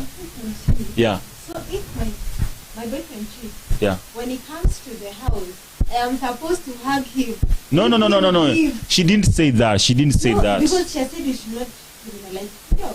So like, not that now you hug. Yeah. So if I'm not supposed to criminalize it, for me criminalizing is umekuja kwa nyumba nimesikia nimeko na fununu niko na receipts nimeki. Mimi I don't want to. Okay, what she now she wants us to talk. Umekuja umechiti na kupigia makofi. Umefanya vizuri. Round of applause for the good that you've done. No, it's not like that. What she's trying to say is that after someone has cheated, okay, or he committed himself into cheating, don't look at why he did it. Look at ways of preventing that cheating, okay? You should yeah, you should Ways of preventing, let me tell you. you see A cheater will always cheat. Fanya nini? Acha let me tell you. That's why anasema anaenda ahead anasema nyinyi mnaiangalia like ni kitu ile nyingine. Yaani unajua sasa shida, yaani unasema kosa likishafanyika kurudia hiyo kosa ndio mbaya. Usirudie hiyo kosa. Unaona? Like tujaribu kuiziba. Unaona? Tujaribu kuiprevent. In an instance of Baba. Yeah. Okay. Yeah. That man has been cheating on the wife left, right, and center. But maybe there's something she's not finding in these ladies. That's why she of skipping and speaking and skipping. Kuna kitu amelack. So let me quote what he said. He said that I'm always cheating, and you, my wife, you and Idibia, my wife, you are always forgiving me, and that is why I'm always going back, because I know hata nikifanya nini you still take me back. No, me I'm telling young girls, msikubali ati sasa huyu mama ametuambia ati cheating men will always cheat. When a girl cheats, kila mtu anamuingilia, si ndio? But when a man cheats, it's okay, men will always cheat, men will always. Usikubali kumchukua akisha cheat the first time. Expect and Idibia alipata mtoto wa kwanza. No? Guys, stop being misled by this lady because you are going to end up your relation. You know, something you sort it out, you solve it. You don't skip a problem. When you skip a problem, then you've not solved that problem. You always. No, you know I'm being serious because I don't know if you watched. Because young females in Africa. Yeah. If you listen to Idibia talk, that woman is broken. She's beyond broken. I don't know if anyone can help her. Because she has failed in terms of leadership. She has failed in terms of playing her role to bring the husband back to the line, to make sure that. No. So you are the people who are always saying that. Ati nitachange mwanaume. Wewe ndio unataka kutuambia ndio unapush hiyo notion. Yes, because they say behind every successful man there's always a woman. You see, and for me to be successful, are you the mother? That was the work that the mother could have done, and if the mother was unable to make him the way that he was supposed to be, hakuna kitu utafanya hapo. Because let me tell you, I listened to an interview. She was saying that this man had 5 children with other women before they got together when she was 16. And this man, from when she was 16, this girl has never had another. She has never had boyfriend. Yeah. And now, to Baba has 5 children outside wedlock. Yeah. And then now the firstborn of Idibia, that is his 6th born. Yeah. And then she went ahead and got another one, that is the 7th born. Yes. Then last week, the man comes out and he's now apologizing for impregnating another banker. And I'm wondering, what hasn't Idibia done? I mean, she forgave him the first time he cheated. Yeah. She forgave him the second time. The third time, no, tuko shule tunasoma. Hapana, unajua forgiveness pia haikuji tu. Forgiveness pia inakuja na correction. Forgiveness inakuja na counseling. Forgiveness inakuja na guidance. Yeye alimforgive na maybe akakuwa tu ni mouthy anamsomea. And that man from now the series that young famous in Africa. Yeah. There's a friend to Idibia who wanted to know why does this woman, every time she was talking, she never failed to mention that, oh, you know, my husband, he broke me, this is what he did to me, this. And then now the woman tried to talk to the husband. And to Baba was like, Mimi, I'm going to do right by her. And then, as it hasn't been a year, we have seen what he has done right by her. He went ahead, impregnated another woman. No, this is what I'm telling young people. Usikubali ati amecheat the first time, ati uko like, oh, and like I saw another TikTok, this woman was saying that the husband cheated with her best friend and other girls, but lucky me, he still went ahead and married me. Why are you proud he married you? You're not supposed to be proud he married you. But you know, they always say that some of the things, they always happen to make us better. So for me, I think cheating is okay. Cheating is normal. And if someone is found, or if someone is found guilty of cheating, there's a method that we can be able to rectify this man or this lady so that she can get back into the lens that she's supposed to be. Because out here also, man, there are pretty ladies manze outside here, unaona. And then this And I'm always telling you them, see, if they listen. You know, I gave you your turn. It's now my turn to Nini. We are also trying to fulfill the promise of God. We are trying to multiply. We are trying to be lenient. There are so many ladies who are heartbroken outside here. You see, there are so many ladies. They are lonely. They lack people to comfort them. So, us being lenient and extending an olive hand, you see, by becoming one of their friends, it's something good. It's just that maybe sometimes you as my girlfriend, maybe there are things that you used to do before that nowadays you are not doing that can make me to go and cheat. Or maybe you have a full mouth, you are too noisy, you are ever dramatic. Yeah, you saw even made there was a song he did, niliambiwa nimwache siski. Yeah, yani so that one can make me, or it can compel me to go and look for a side chick somewhere. But I'm not saying that we should embrace it, but to me it's something that is just done, because even the population, you guys are so many, it's I mean the population is ridiculous. Actually we are 7 billion the whole world, and imagine 5 billion are women. Now if you start to break that number in terms of the age, in terms of those who are moral upright, in terms of those who are insane, it's incredible. It's crazy. So we are even out here trying to be lenient.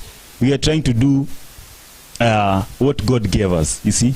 But so as for me, I feel like it's something normal. You should not take it as an offense. You should just try to rectify the problem. Don't look at the cause. Look at how you can rectify it. Look at how you can ensure the husband, the boyfriend gets back to his lane, so that he doesn't cheat anymore. Because if I cheat, it means that you are the root core. You are the problem. Yes, you are the you are the. That's why I told you. Yeah, the narcissism here. So you're trying to say that if you cheat, yeah, ndio shida. Ndio shida, yeah. Oh. See how narcissistic these men are. No, and this is what why am I saying that you are not supposed to collect a man who has decided to cheat? Yeah. When in rehabilitation, ati wewe kazi yako wewe ati I will change him. Unamchange nini? Mamake alishindwa kumtengeneza venye alikuwa anafaa. Listen, you know, relationship doesn't have to do with our mothers. Let us be realistic here. No, yeah, I'm being realistic, but there was no way mother nurtured me or brought me up in terms of how I'm supposed to live with my wife.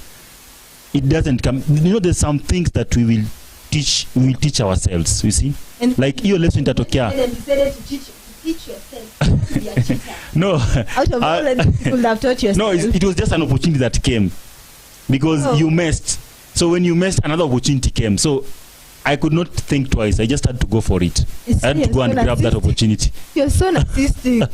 You can't even own up to the hata ungesema basi huku nje kuna wasichana wengi, mimi nikaona mimi nikatri, but you went ahead and had to blame your girlfriend for you going out and for you to cheat. See, for you now to realize your role.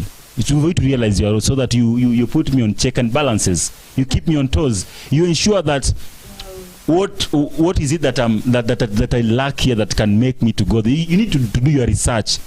This is an opportunity for you to do your research, proper research, so that you take me back to my lane where I'm supposed to be. You see? So if you sleep on it, then the more I'll just be with you, but I'll continue to extend my generosity, my kindness to other well-wishers or to other like-minded women like you. Oh, it seems I'm dating me hotspot. Pana. See evil. And then this is what you also brought up like an issue that there are many beautiful women out here. Me, I'm always telling men, if you think there are many beautiful women out here, don't settle. Be for the streets. Najua ukiwa for the streets hakuna mtu anaumu, hakuna mtu umedanganya ati yako kwa nyumba ati be loyal to me, I will no, be for the streets. Najua ukiwa for the streets unajua huyo anapitanga na zote. But sasa umedanganya msichana wenyewe ukamweka kwa nyumba. And then you're still going out there ukiwa for everyone. You know, Chana kitako for everyone. Kama hapo ndio mna draw the line. Oh, that is where you draw the line. Wow.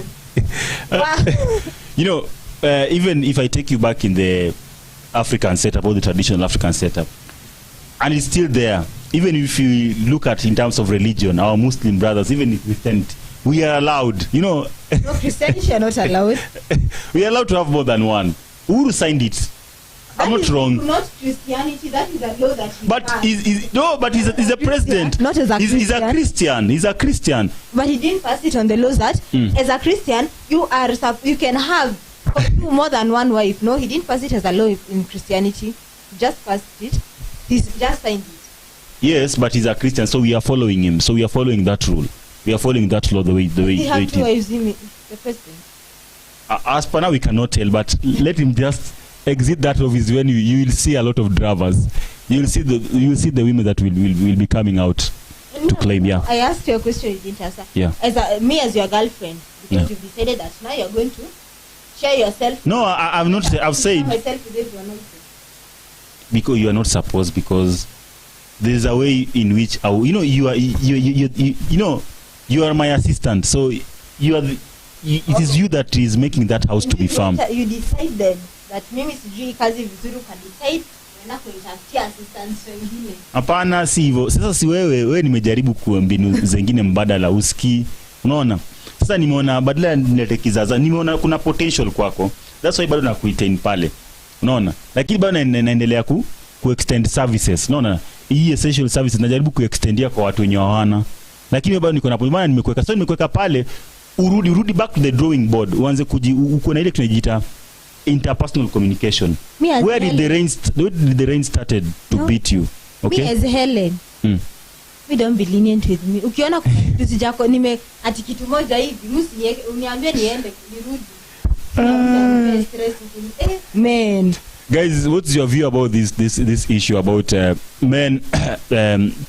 It's not an offense for a man to cheat, but for a lady, we feel like it's an offense. Please give us your thoughts, give us your views. Go check our YouTube page, because the show is running live across all our social media pages at Romy TV Africa. Please feel free to comment, like, and share. We are taking a short commercial break. We'll be back after the break. There is power in the name of Jesus. There is power. I've no time to fight with you. By the word of God, I tell you now, in the name of Jesus. In the name of Jesus, to break every chain, break every chain, break every chain, break every chain.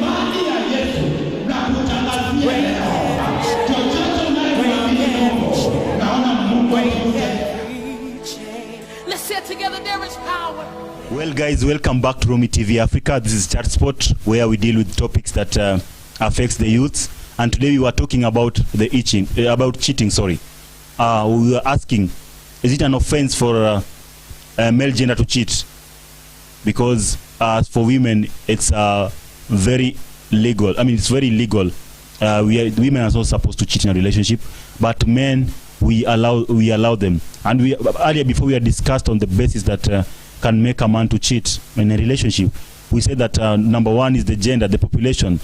The number is overwhelming, because if you look for instance, the whole population, we are 7 billion, the whole world, and only female gender is 5 billion, while women we are 2 billion. So we say that population is one of the reasons. Another thing is that lady fails to meet the threshold you expected. Maybe when you are starting that relationship, there were some things that the lady used to meet, but it reached a certain point that she became tired. She gave up. So such kind of circumstances will force a man to go and cheat. So when we get back to the topic about we were discussing, so earlier you were saying that you cannot allow a husband to cheat, because I told you yes. Me, I won't say you won't cheat on me and then I cheat. They allow him first. That is a decision that you take on your own. But you know, they always say that in a relationship, we are there to make each other better. We are there to improve our thinking. We are there to correct to rectify one another. So if you walk away or if you skip out that relationship, chances are that you yourself you'll be counted as a total failure, because you skipped your role. You see, because you still get into another relationship, you still find the same scenario happening, and you had walked out of the previous relationship. So how are you going to deal? And this is someone maybe you are just felt in love with her. You are just deep in love. Again, unapata na cheat. Na uliamua ku walk out of that relationship. So na sasa wewe mwenyewe unaonekana failure kabisa, because you are not failure. I'm still on the failure part. So you still play. As a woman, you're considered a failure if you walk out of a relationship. Because of cheating, you are a failure. Because you're supposed to bring things into order. I'm supposed to sit in that relationship. Yes. You go cheat. You're supposed to persevere. From me, perseverance. Yeah. Yeah. Hata kwa maisha yangu stress hiyo stress hivyo. Yes. That is part of stress, because why are you cheating on me? I mean, there's one thing that I always go by. Yeah. You're handsome, but I'm also beautiful. So be on your way. Be on your way. So you sababu unafikia wewe umemeet threshold yangu, sio? So when another woman wana uko nje hata ukidecide to, so because you remember you know it's gonna come alikuwa ni supposed to be like lakini sitapata mwingine. Yeah, you're supposed to be like that. Yes. Wasichana huko nje wanafanya hivyo. Yeah, and so many of them wenye wamefanya hivyo wameweza kuregesha nini zao kwa hata mwanaume akaacha kabisa. Na hata furthermore, listen, alisaidia sana demu wake akajua ni unde alikuwa cheat. Sasa demu akatafuta mbinu zote, hata akatafuta huyo demu akamuliza nini, akafanya benchmarking. Unaona? Akafanya benchmarking, akapata points, akaregesha mwanaume mahali penye ilitakana kuwe. Unaona? So hii ni mzuri kwa sababu utamjua kidogo. Yeah. Mna benchmark kwa side chicks. Si wewe una benchmark. Si utamno ndamu-expose nikwambie ni huyu. Na nitakuonyesha text, nitakuonyesha messages. Kwa nini wazimu? Ati mimi nakupigia simu ati ndio nilisikia wewe una cheat na mimi na you look for her, mnaweza enda lunch kidogo mjuane, akwambie si upate ile the thesis upate penye. Unless tukue marafiki na tukuje tupange mwenye tutakuja tukupige. Asio rafiki kingine. Si mnakubali, unakubali anakuwa your partner. So unajua tu kama siko kwa wewe niko kwa yeye. Like inakuwa kitu legal, so it will be easier for you to track me. You see, like you will not have again cases of insecurities. You will just be sure that if you are see this is no, it's not an insecure. Another part complete opposite of yeah. But sasa itakuwa ina create balance, like nini kwani hapa like ukiwa loud kuna mali nini, kuna mali napata calmness, unaona? So itakuwa ina balance. Alafu pia itakufanya improve, you will upgrade your game, you see. I'm not upgrading. You'll spice up your nini, your relationship. Utafanya vitu spice up, ushike mwanaume kabisa. From the onset ulikuwa unajua mimi ni loud, si ndio?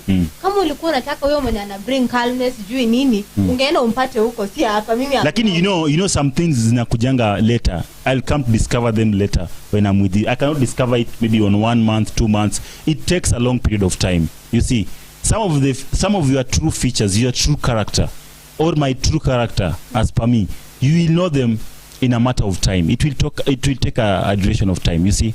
So it cannot just come up today and nini. So that's why I'm telling you that even relationship is not easy. You have to pick some broken pieces, use it to build a relationship for it to be strong. Hakuna nini yenye ni rahisi.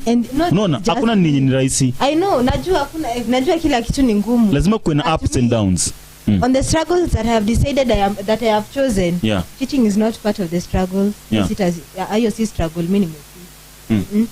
There's no sasa. You see, no, you are the people that we are talking about, saying that this generation will normalize as long as mimi ndio naichangwa main chick, ni sawa. As long mimi ndio ananipigianga simu kila saa ni sawa, hata kama ako na side. But I have the money, I provide for you everything. That's the good thing. Money. We are not here because of money. Yeah. We didn't get here because of your money. No, but I can provide everything. Unajua kama ningekuwa na cheat, maybe kuna vitu fulani una lack, kuna vigezo fulani upati, hapo unaweza ni blame. Lakini sasa hapa mimi na provide kila kitu. Unaona? Everything is 50-50. Yes. I'm just extending it. Nini? No.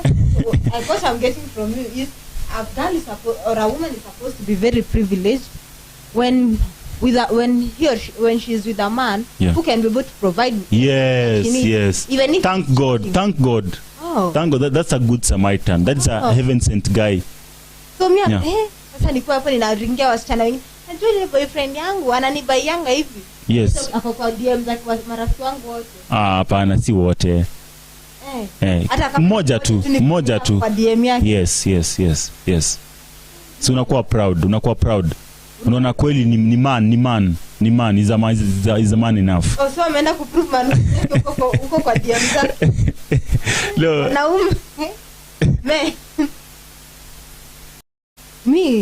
I'm telling you on the struggles that tunachoose struggles zetu.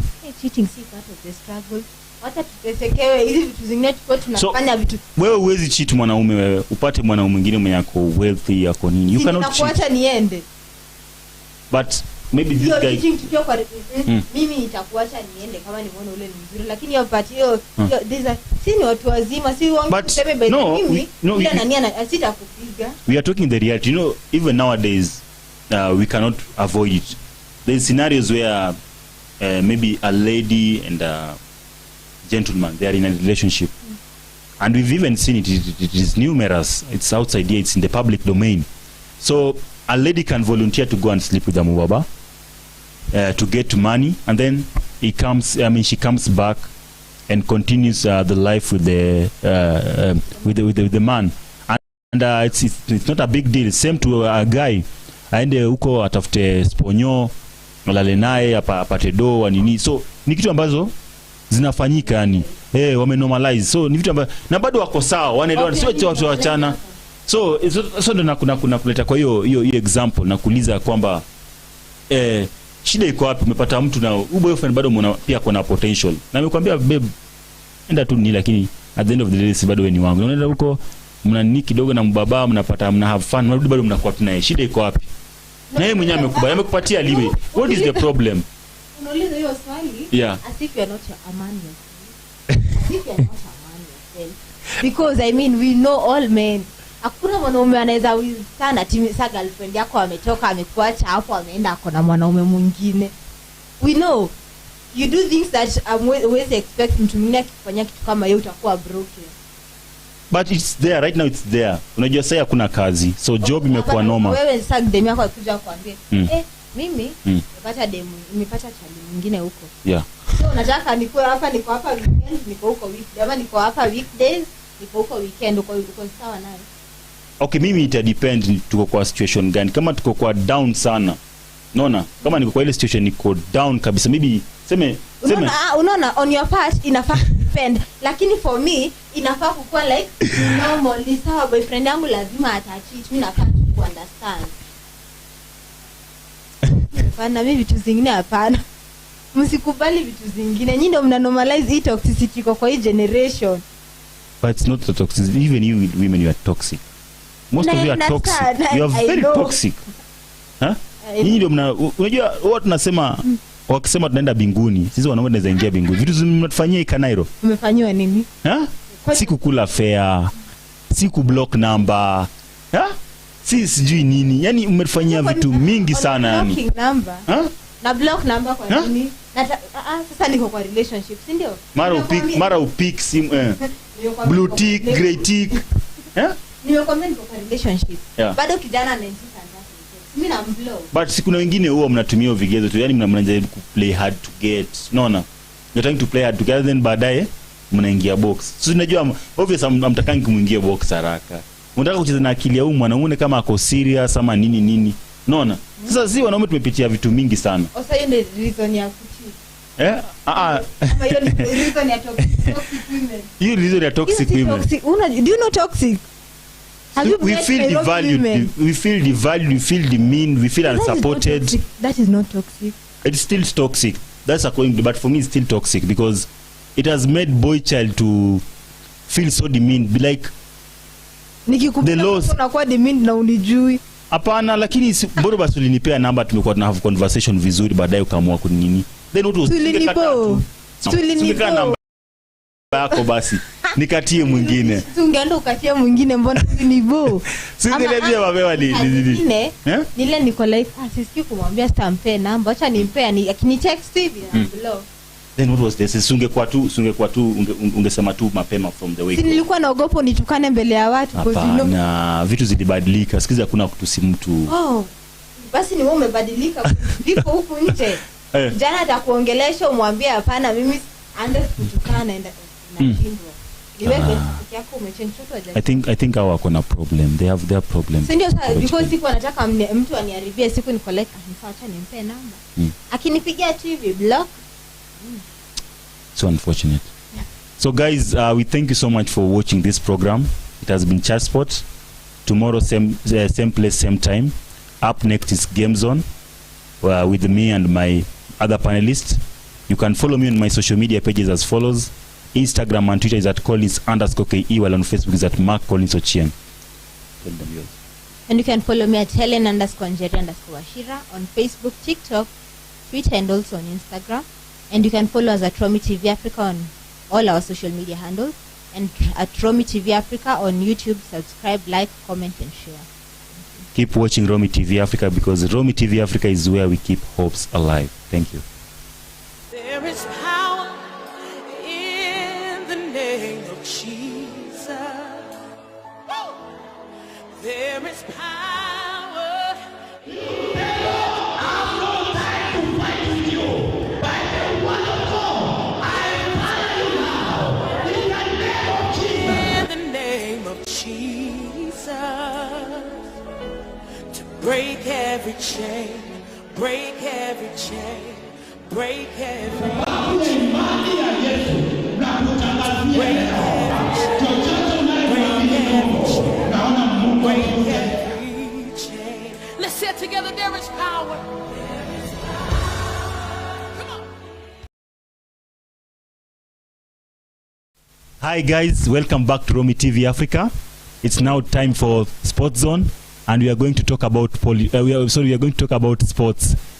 Remember this weekend EPL was back 2 weeks ago, and even La Liga and Bundesliga, there have been a lot of matches that were played during the weekend.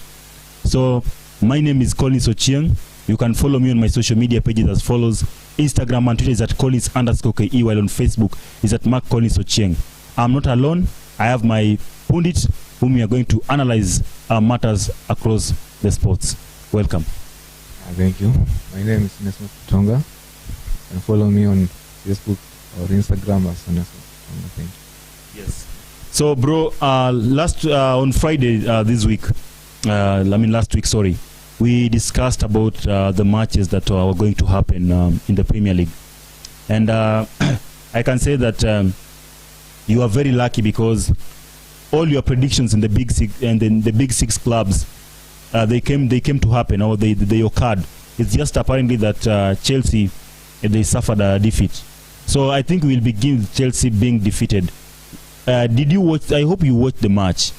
You saw how tough the match was, considering Chelsea. Right now they lack the sharp midfielders, the likes of Kovacic. They are absent. They are out of playing because of injury.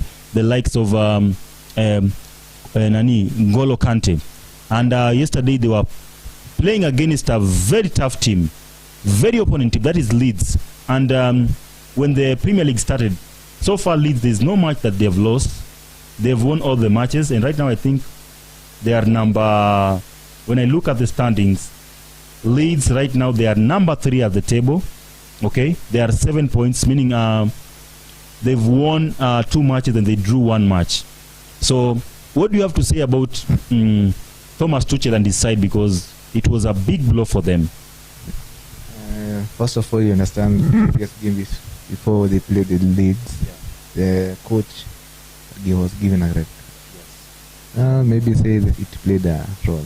No, but yesterday the coach was not there. I think they nullified the red card because he was there at the sideline.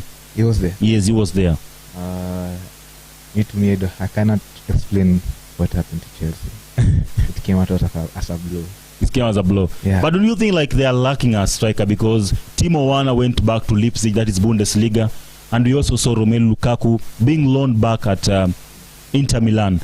And since their exit, there has been no replacement for a player to play that caliber, because when you look at Kai Havertz, he's not consistent, and even he's not a player who is supposed to play as false nine. He's supposed to play behind the striker, that is number 10, or he can play as a winger. Don't you think that they are lacking that gap? Because yesterday Kai Havertz played 90 minutes plus, but still he didn't manage to score anything on the net. Yeah, from what I can say is that Chelsea is lacking a finisher. I don't understand. They have like 12 days before the end of the deadline of the transfer window. Yes. So we are hoping that they do this. They should consider bringing a finisher.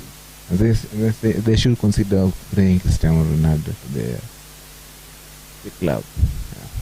But there are rumors going underway that they have made contact with the Barcelona to sign Pierre-Emerick Aubameyang, but the still negotiation is still on. Do you think, in case they don't go for Ronaldo, they take Aubameyang? Do you think he will be able to sort out that gap there? Because apparently they are playing good. It's just because it's just a difference in terms of scoring. Because so far the goals they've been able to score, there has been no goal that has been scored by a striker. It's been defenders all through. Because even remember the first match, they got a penalty, and it's only Jorginho who scored that penalty. What do you have to do? Do you think Aubameyang can fill that gap? Yeah, Aubameyang is a good finisher. Yes. You can, from what you can see from the game of Arsenal, you know what he did. He did some miracles to that team. And also in Barca, you have seen he's also performing and also scoring. Yeah. Yes. If Aubameyang comes to Chelsea, he can also do. Then he can score. And wherever he's planning to go. Yes, moving on again to another match day 3 that was played. Arsenal played against Bournemouth, and Arsenal, they have continued to maintain their victory. They have continued to maintain. Remember, since the season started, Arsenal during the first half, they have been that team that have been able to score more goals, or they score mostly, let me say, like they are winning goals in the first half. What do you have to say about Arsenal match? Because as for me, I see like they're doing well. They're in a good progress. They're in a good way. Things are working on for them. What do you have to say about Arsenal versus Bournemouth, the match they played? I expected Bournemouth to score even one goal, but definitely it did not happen. So what I can say for that? Arsenal, the way it has utilized the window transfer, it has made price just like Gabriel Jesus. Yesterday gave an. It was yesterday, yeah? No, it was on Saturday. Yeah, yesterday on a Saturday Gabriel gave a good assist, and they see that it's making some role at Arsenal. Yeah. Yes, and even based on that, when we look at the table,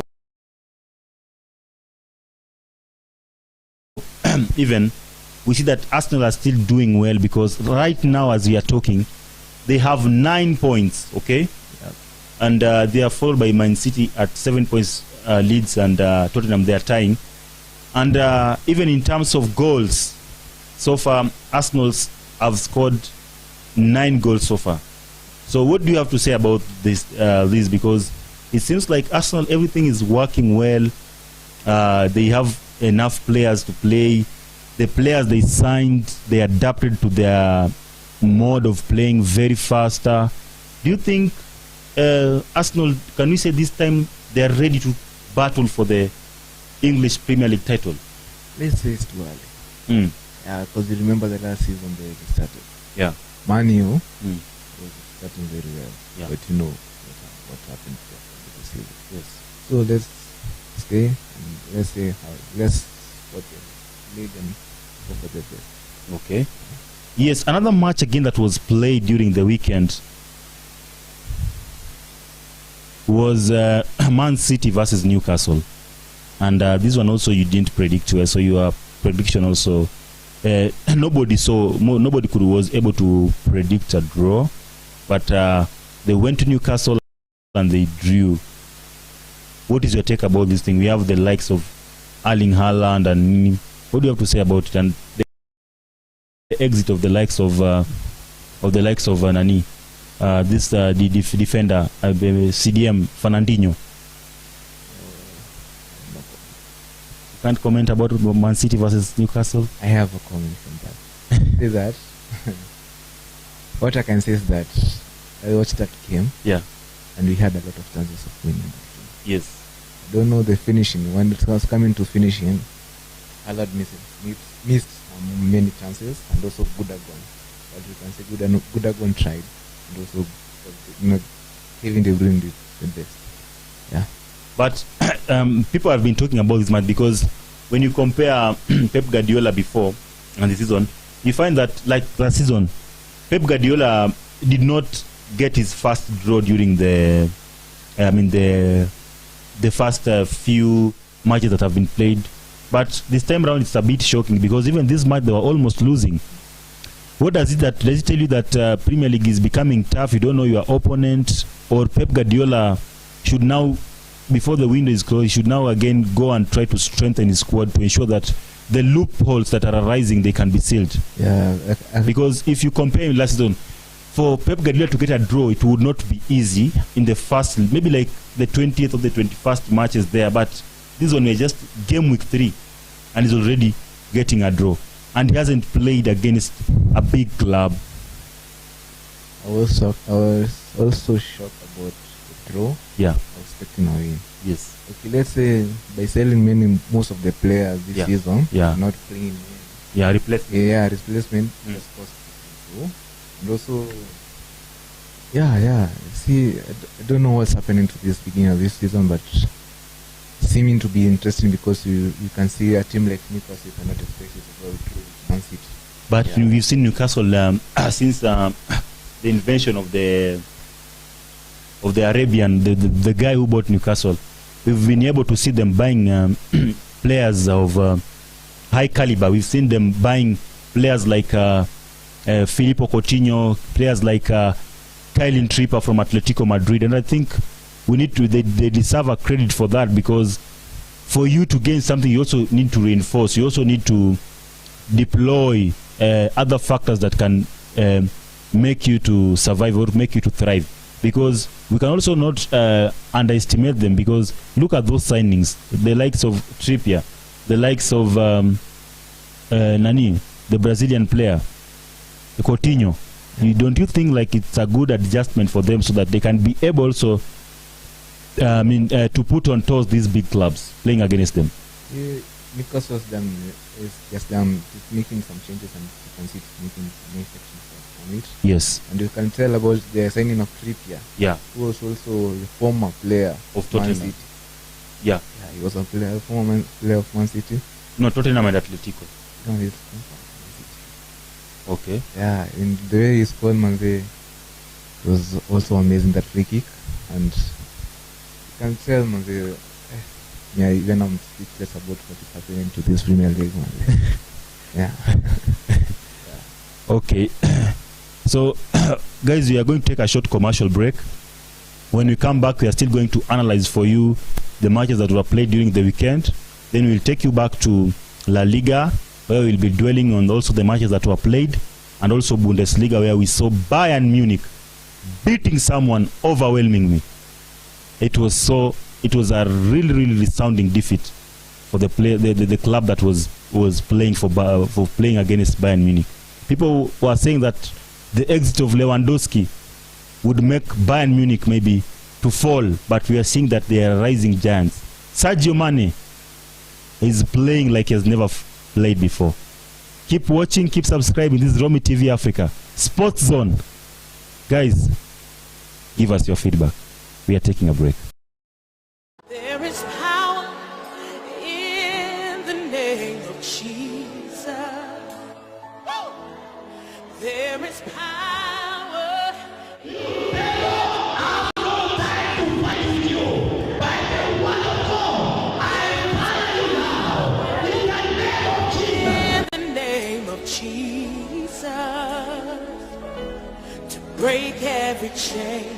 break every chain, break every chain, break every chain, break every chain. Let's say it together, there is power. Come on. Well, guys, we are back with Sports Zone. So right now we are taking you to Spain or La Liga. We are going to discuss matches that were played during the weekend. So Gitonga, we are looking at the three giant club in La Liga, or as far as Spain is concerned. And during the weekend, there was a match between Barcelona and Real Sociedad. And Barcelona got a big defeat by trouncing Real Sociedad for a 4-1 win. And this is their second win after the league resumed, and we are seeing Lewandowski is continuing to perform better and better. What do you have to say as far as this match is concerned, considering their signings and the results they are getting? Do you think they are worth to get such results after spending the money to buy players? It's worth it. You Yes. can see for the lack of Lewandowski scoring us, starting the game within 5 minutes, scoring a goal. Yeah. It's amazing, yeah. It's Actually, the goal was scored the first minute, meaning First seconds. minute. Is very sharp. yeah. Yes. It's amazing, yeah. Mm. Yeah. And then that one aside, when we look at another match that was played during the weekend, we see that Real Madrid, they played against they played against Celta Vigo, and still they won again 4-1. So their results and that one of Barcelona is almost, it is similar. The goals they scored against their opponents is the same to that one of Barcelona.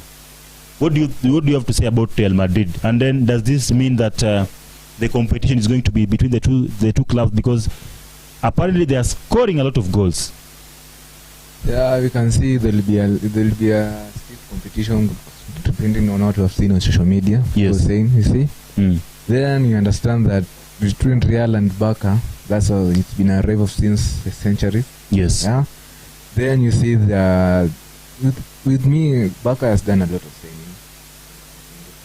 Yeah. But you have seen Real has not managed to do many. You can expect it. Yes. But you've seen that some players are gaining. Yes. So you say that for the beginning of this La Liga, the way it has started, Real being the winning, and also Barca they are training. Yes. You say that the La Liga will be so sweet. It will be so sweet. And then one of also those clubs that we associate them with, those two clubs, is Atletico Madrid.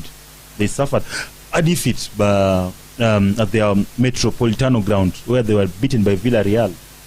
What do you have to say about it? Because we could not see it. Imagine they signed the likes of Morata, and Morata has been performing very well. Remember the friendlies, he was scoring almost every match, and he even complimented Joao Felix, saying that Joao Felix is a great player. He can play well. He used to give him assists, but yesterday we saw them getting a defeat.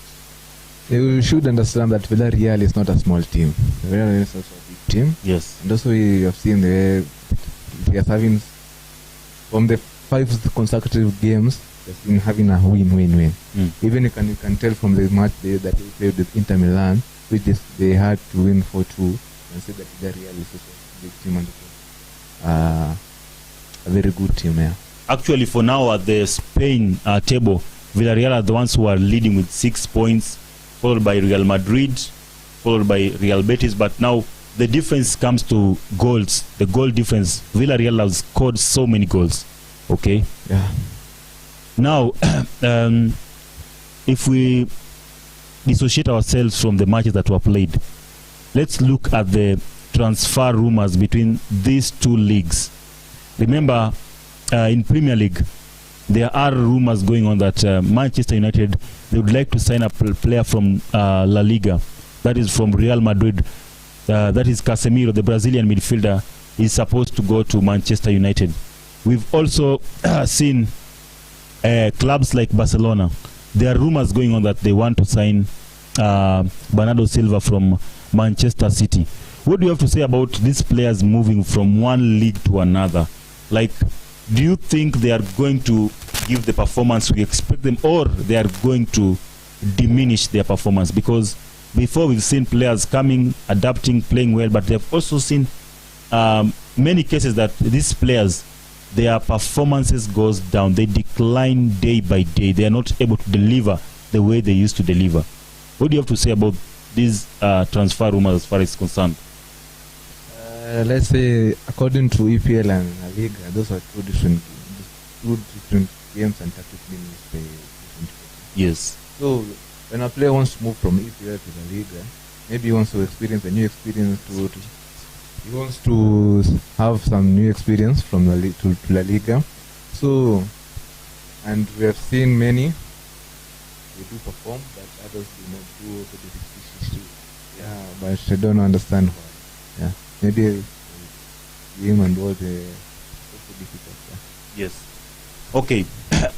As far as Barcelona, they want to sell players to get to England, and also England selling players to Barcelona.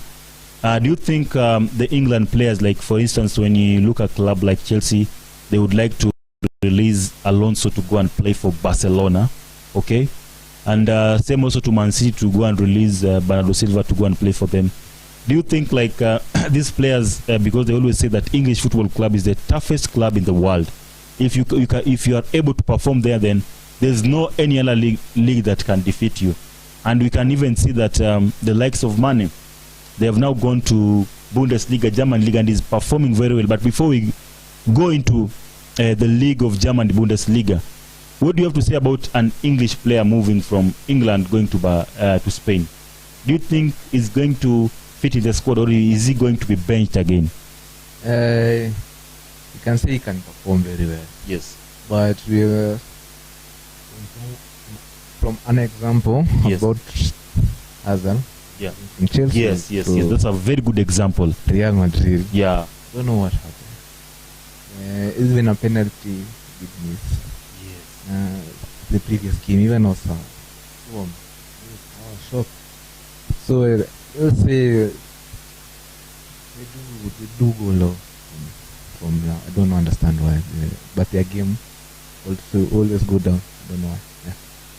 Maybe do you think it might be because of competition? Maybe because England was a bit tough, but now here we just know the dominance, the giants, that we always know that is either, if it's not Barcelona, it's Real Madrid. If it's not Real Madrid, it's Atletico. But like England, it's unpredictable sometimes. Yeah, it's very hard to tell. Like for the beginning of this season, you have seen. Yes. Yeah, let's say so far the big clubs, there is no club with a clean sheet. Yeah. All of them that have been beaten. Yes, there's no clean sheet. Yeah, there was Man City, but the previous but they drew 3-3, so no clean sheet on that side. Yes, you can say La Liga. All you can say is they always talk about Barca and Real because they are the dominant. Yeah. And do you think from the both squads, do you think they are also going to give us a run for our money when it comes to Champions League? Like they're going to play it? They will play. Definitely, they will do, because the competition between the two clubs is always 100. So the players give it 100%. Yeah, 100%. So it will be the competition will be stiff. It will be stiff. Yeah, very stiff. Okay. When you get back to maybe Premier League, clubs offering a player to another rival club, what do you have to say about it? Because there is this form where they can loan you or they can sell you on a permanent deal. Do you think it is good for a club to sell to a rival club, or maybe they just sell the player to a different league? Okay, what I can say is that it is in EPL. It's always rare to sell an opponent. For example, Man City to Man U, that's never seen something like that. Yes. And if it happens, it also, you can see the hate. Hatred, that will be ignited, yeah. But for me, about the transfer of Bernardo Silva, it's not just being clarified and all clear. Yes. Is that this is because you have seen Man City, he has sold many players. for the start of Gabriel Jesus, Sterling, and also we can see Bernardo Silva, Zinchenko. I don't think that Pep Guardiola is ready to sell Bernardo Silva. I don't think so. So, guys, again, we are taking another short commercial break. When we come back, we'll be talking about Bundesliga. Please keep commenting, keep subscribing, keep giving us your views. Thank you for watching. There is power in the name of Jesus. There is power. I'm not trying to fight with you. By the word of God, I follow you now. In the name of Jesus. In the name of Jesus, to break every chain, break every chain, break every chain, break every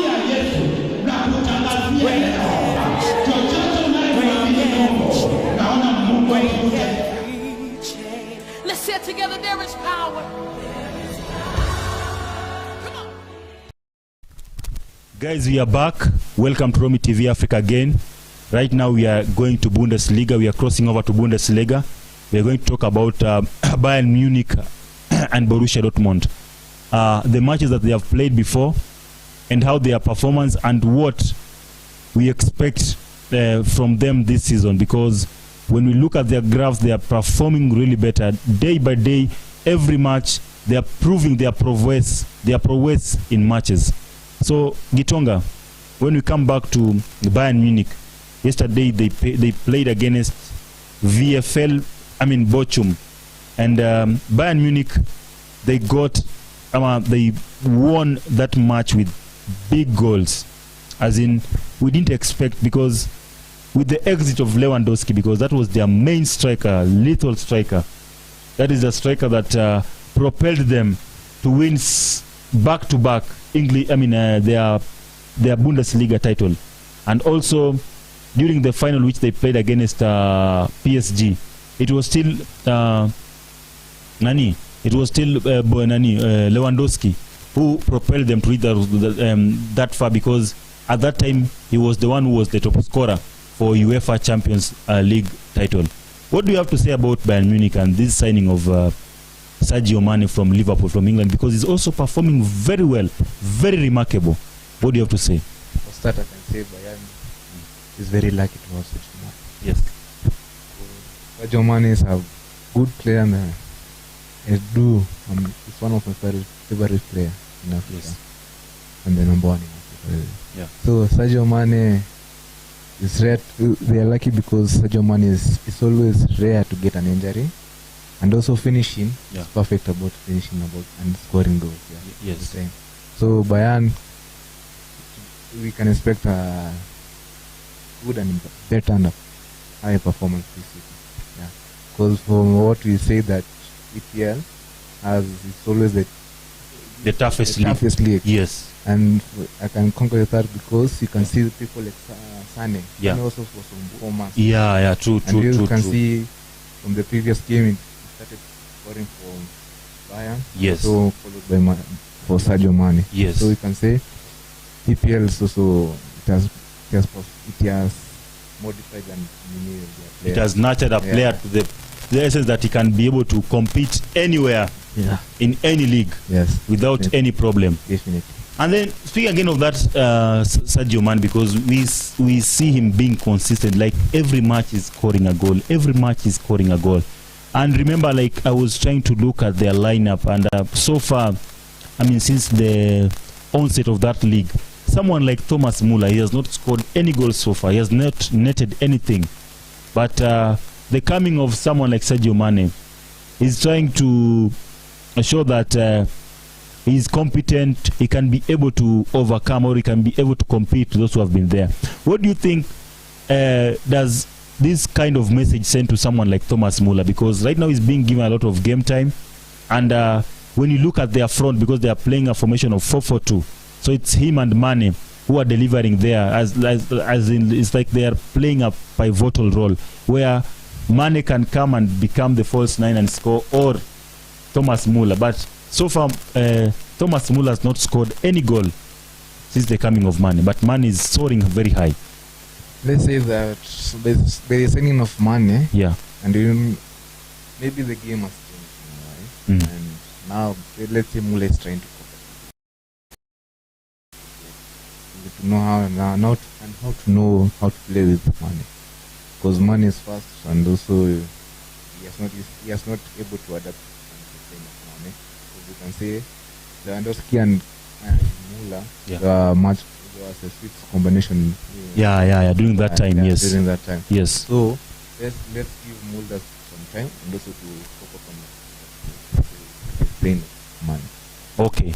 Then when we also switch gears to Borussia Dortmund, because this is also one of the biggest opponents, one of the biggest clubs. You cannot go without mentioning them as far as Bundesliga is concerned.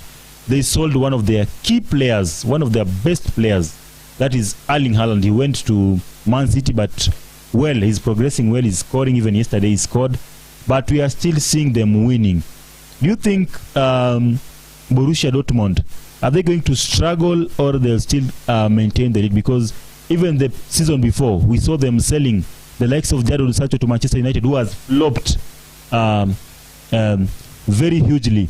Because if you compare the number of goals he used to score at Borussia Dortmund and even the assists, it used to make a big difference compared to Manchester United. But Manchester United, maybe we cannot blame so much, because it is a club that is being faced with a lot of challenges. Remember, one season they had 3 coaches operating just for a season, and some of them had to be sacked. Some of them had to be laid off because of the decision, because the club's performance was declining. What do you have to say about Borussia Dortmund, as far as Sancho was out, Erling Haaland is out, but they're still winning, but not big compared to when they had those key players?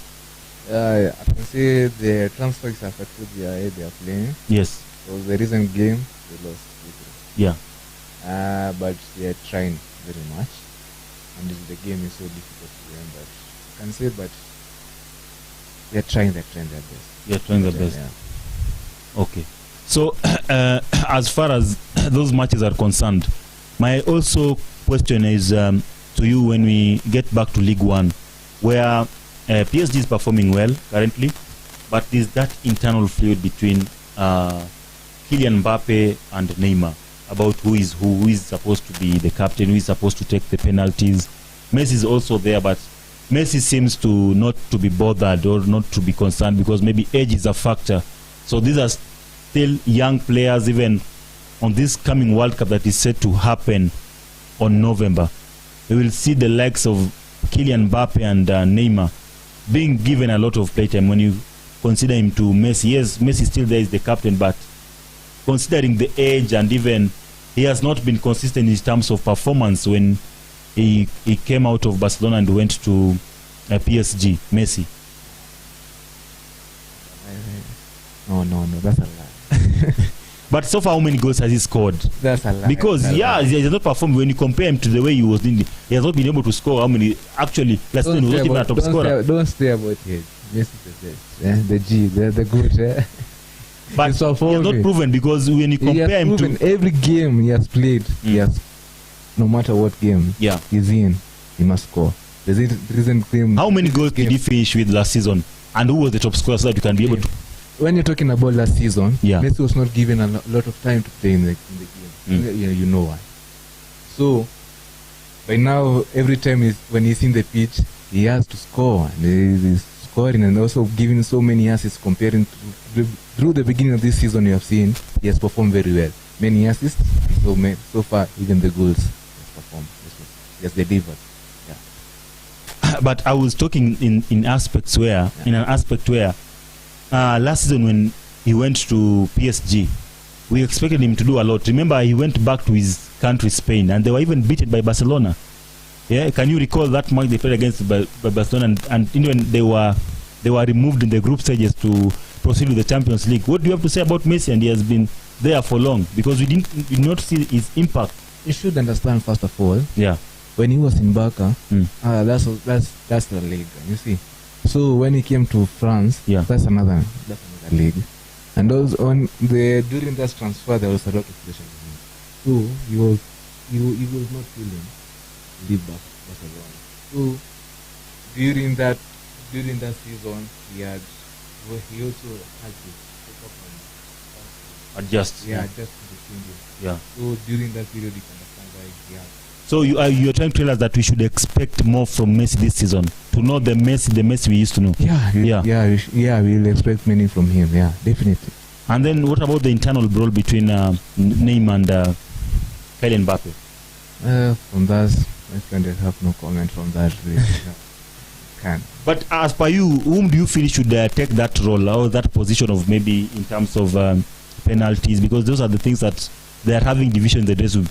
Mbappe feels like he's the man, he's the one who is carrying PSG on his back. Neymar is also the same. That's the best to prove himself. Yeah, from the pitch. You can't even consider in terms of age.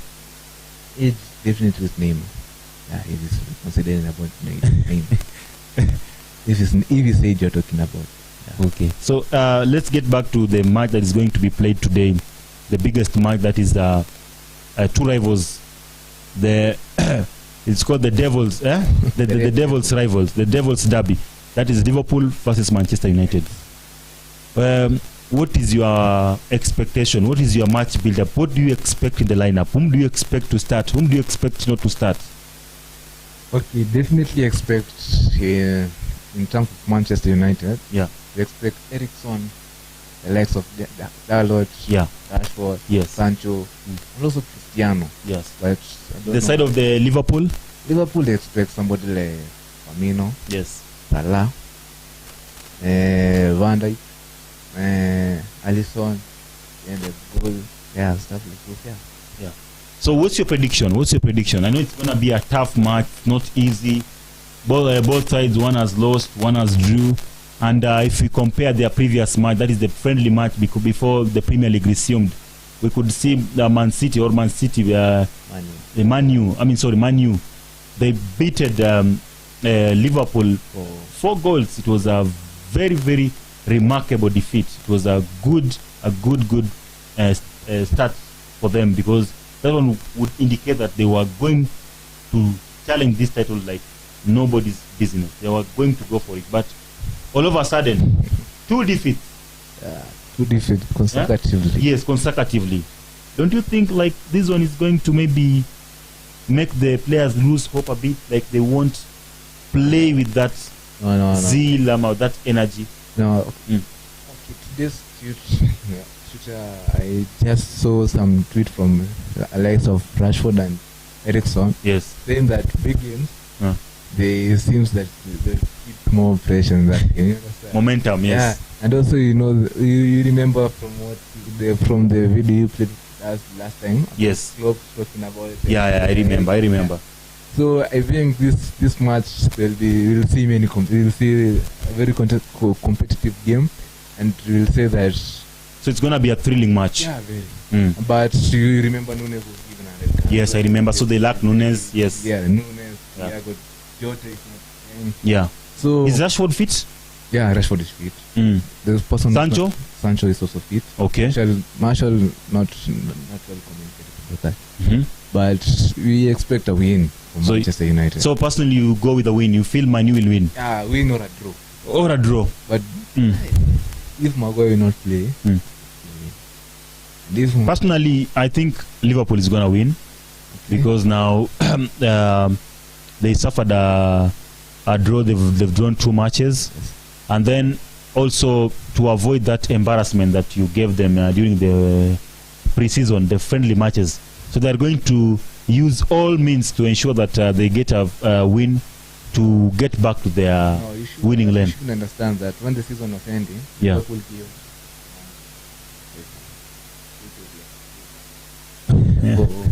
But the difference is what? One was the other one was the season also, yeah. So what I can say is that Manchester, but we expect many goals.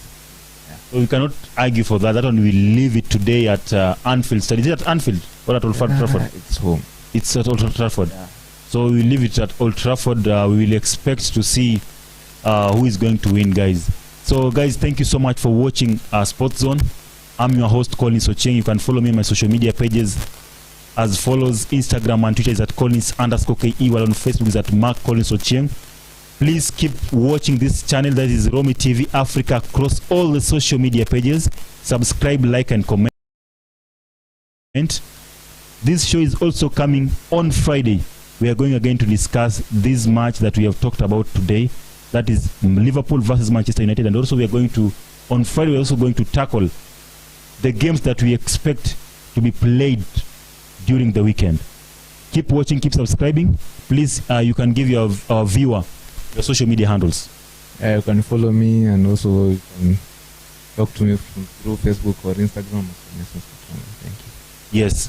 This is Sports Zone, where sports lives, where sports revolves. Thank you for watching. Keep liking Romy TV Africa. Romy TV Africa. There is power in the name of Jesus. There is power. I'm no time to fight with you. By the word of God, I fire you now. In the name of Jesus. In the name of Jesus. There is power in the name of Jesus. There is power. I'm no time to fight with you. By the word of God, I fire you now. In the name of Jesus. In the name of Jesus. To break every chain, break every chain, break every chain. Break every chain. Let's say it together. There is power. Come on.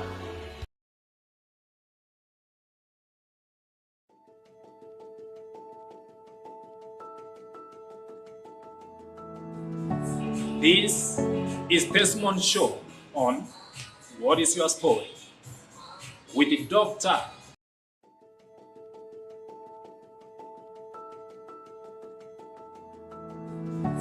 This is Testimony Show on What is Your Story with the Dr.Robert Osoro at Romy TV Africa, keeping hopes alive. This Sunday at 6 p.m. East African time. Do you have a story you want to tell us? Send us your story through Dr. Robert Osoro. What is your story at gmail.com. Follow me on this story this Sunday with our guest Washuka Wakathondo, as she narrates her story that she called a number, but God, a wrong person, who changed her life till death. Wewe ndio ule ambao ulipata ile namba ambao ulipiga ikaenda kwa wrong number. Ya, ni mimi. Na hiyo namba labda ilifanya nini katika maisha yako? Imekuwa msaada. Imekuwa msaada. Hiyo wrong number ndio imenifanya niwe hivi sasa. Ndio imekubadilisha. Nimesema Mungu alitumia. Saa zingine Mungu hutumia watu kupitia njia ambao hujui. Kabisa. Inaitwa Destiny Connector. Destiny Connector. This young lady or young woman known by the name Jane Washuka Kinyanjui, a.k.a. Washuka wa Watondo. Washuka. Uko salama kabisa. Karibu. Kuna hii story kwa ulipiga namba kwa wrong number na ilipochukuliwa baadaye huyu mtu alibadilisha maisha yake. Hebu tuambie. Sasa mimi nimekuja. Nataka kupea mtu hope pale. Mtu ameishiwa na nguvu. Mtu anapitia magumu. Hasa wenye wana watoto na hawajaolewa. Ama wengine waliolewa wakaachwa na watoto. Sana sana unasikia mtu akisema isipokuwa ni hawa watoto, sijui isipokuwa ni hawa watoto. Nina habari njema kwako. Kabisa. Nakwambia hivi. Mungu anaweza kukubadilishia maisha, ushangae. Akutoe from nowhere. Akubadilishie maisha. Yangu alitumia wrong number. Yeah. Yes. Wewe ni mzaliwa wa Gatundu South. Yes, kabisa. Pale ndio nyumbani. Yambuka huko. Mama, baba wako pale. Nyanya, babu wote wako pale. Kabisa. Wewe ni mtu wa kina Uhuru kabisa. Na maisha familia kubwa. Moses Kuria. We are at Dudes for Seasons. If you like it, call it a ferry. That's where we have been served, and many more foods are coming here. They are the best place where they serve you with the best foods. Nimekusalimia kwaje? Nikopoa, naitwa Jane Washuka Kinyanjui, aka Washuka wa Gatondo. Anasema Washuka wa Gatondo. Wewe Jane ama Washuka umezaliwa wapi? Nimezaliwa Kiambu County, Gatondo South, Nembu sub-location. Yes. Na kusomea labda kuna mtu atakujua. Nimesomea Nembu Primary School na nikamaliza class 8, nikaenda Sibet High School. So class 8 ulimalizia ile shule tu? Nilienda ile inaitwa Kagera hapo karibu na nyumbani. Nikafanya hiyo hapo. Alafu nikaenda secondary, nikasoma form 1, form 2, nika drop hapo. Kuna hapo mahali nataka uniambie. Kwa hivyo ukiwa primary, ulikuwa Nepo Primary. Baada ya Nepo Primary, ukafanya darasa nikavuka Kagera Primary kwa nyumbani. Zote ziko karibu. Oh, sasa ukafuka Kagera ndio ulimaliza darasa la 8. Ilikuwa Nembu watu walikuwa werevu sana. Na mimi pia I was among them wenye wako sharp. Nilikuwa napata namba 1 2 3 wenye tulisoma nao wanajua. So nikaona nikifanya 8 nitaenda Kagera niwashinde wote. Nilikuwa wa kwanza kule. So baada ya kumaliza darasa la 8, hizi kilipeleka shule ya sekondari, ulisomea wapi? Nilienda Sibet High School, huko Gatondo South. Yes, nikasoma form 1 vizuri. Na form 2 nikapata ujauzito na sikuweza kuendelea na masomo hapo nikiwa form 2. Ulikuwa miaka ngapi hapo? Nilikuwa 15, nilisoma haraka. Wakati ule tulikuwa 13 years tunafanya 8. So 14 form 1, form 2 15 nikapata ujauzito, so kwa hivyo tuende pole pole. Kuna mtu anakutazama na labda utamtia moyo sana kwa sababu ya maisha huko sasa na ile maisha ulikuwa. Kitu tunajaribu kumaanisha, baada ya kwenda kidato cha pili katika shule ya sekondari uliweza kupata ujauzito. Yaani uliweza kuingia katika ile tunaita mahusiano. Na yale mahusiano ukajipata mikono ya vijana ambao au kijana aliyekutia mimba katika ile shule. Kusema ukweli, yule kijana alikuwa first year university. Unaona? Na ile tu sijui hata ni mapenzi ya vipi. It was my first date na nikapata ujauzito. Nilikuwa hata siamini, yani nilikuwa siamini ujauzito. So huko unajua kuna mimba. Tulipimwa shule, ndio barua ikaandikwa nyumbani niko mjamzito. Pale. Sasa nini ikatokea baada ya kupata ujauzito? Barua imeenda nyumbani, ulifukuzwa na walimu ama ni wewe ulitoka ama wazazi ndio walikuondoa? Ukishaandikwa ile barua, ulikuwa unafuatiliwa kubebwa na gari ya shule, unapelekwa mpaka nyumbani. Nilipofika pale, babangu alivunjika moyo kwa sababu alikuwa anaona mimi pengine nitasoma sana nyumbani, nilikuwa bright. Nilipofika kule, baba hakupenda. Ile kijana wakakuja na mama yao, tukaenda na wao. Nikawa naishi kwa mamake. Kwa hivyo pale ukaoleka namna hiyo. Hivyo. Sasa nikaenda nikakaa na yule kijana. Wakati ameenda shule na kuwa mtoto wa mamake. Mamake alinichukulia vizuri kwa kwanza hakuwa na msichana. Alikuwa na vijana watatu. So vile nilienda nilikuwa msichana wake, alinichukulia vizuri. Kama mtoto wake. Kabisa. So alikuwa huyu akiwa shule, mimi mtoto wa mama, akikuja ni bwana. Hapo sikujua kuna kujipanga nini. Nilikuwa napata mtoto ana miezi 4, huyu tu akikuja. Ngoja hapo. Yaani uliolewa kijana akiwa nyumbani ni bwana. Lakini akirudi shuleni anakuwa mwanafunzi. Alafu wewe sasa unakuwa mtoto ya mama yake. Nakwambia ni parapanda shuka ambao nyingi uko miaka 15 na pale wewe ni mtoto na ni mwanafunzi. Yaani ni mwanafunzi au ni mtoto au pale wewe bado unapakia ni bwana.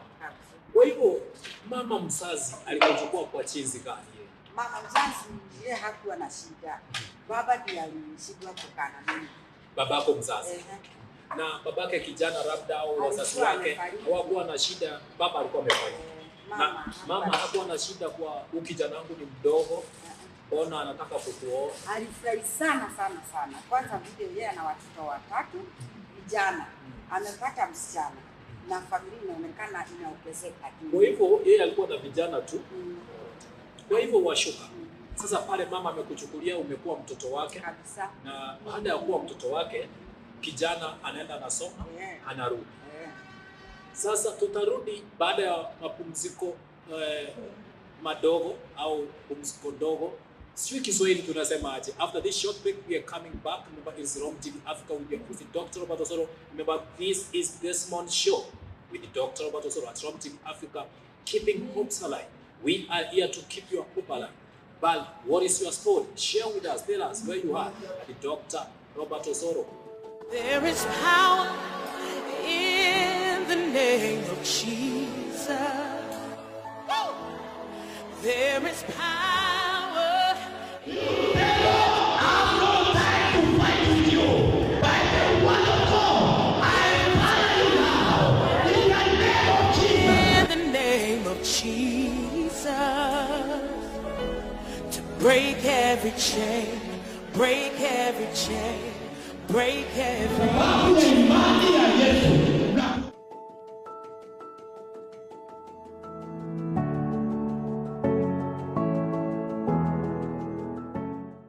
Maisha ya watoto wanne. Mzee ameanza kwenda kwa clubs Mugithi. Sasa sababu mzigo umekuwa mzito, maisha yupaje? Je, sasa hapo kuna watoto wanne. Mzee wako amemaliza shule. Sasa sio student tena. Nyote sasa ni watoto wa mama. Mama bado anakupenda. Hapa hebu tuambie. Ni nini ilifanya mzee akaanza kwenda kunywa club aweze akaenda na wewe? Ni watoto ama sasa alikuwa amepata mwingine ama alikuwa umezeeka? Sikuwa nimezeeka, lakini sasa inati. Sasa ina understand but wakati ule ilikuwa simuelewi. Kijana mdogo ana watoto wanne.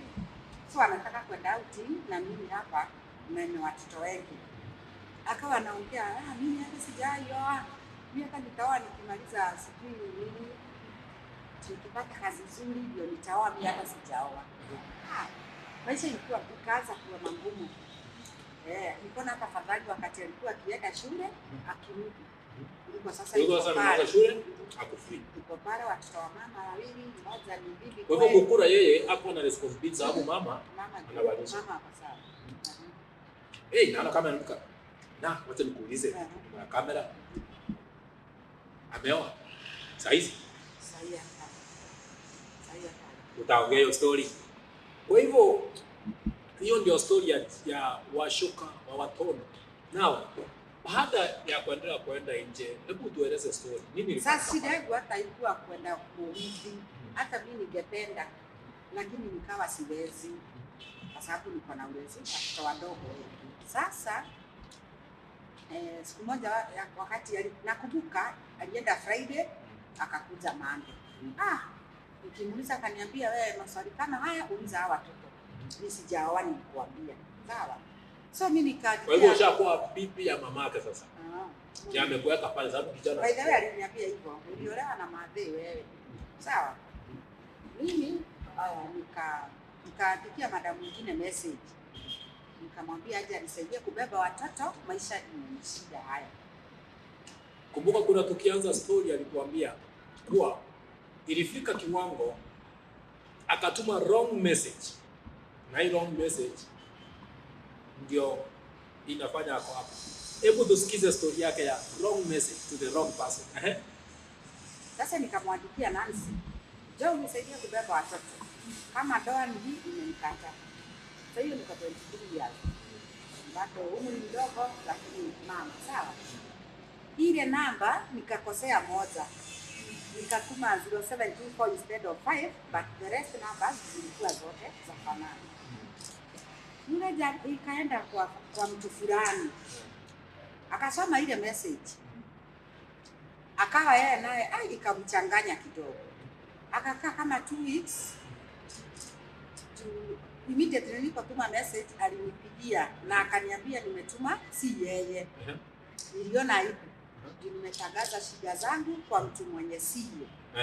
Haya, nikatafuta namba yule madam nikapata, tukaenda tukaishi kwake. Because naye kuna pahali nilimsaidia pahali. Alizaa mtoto akarukwa na boyfriend kwa madhina yeye.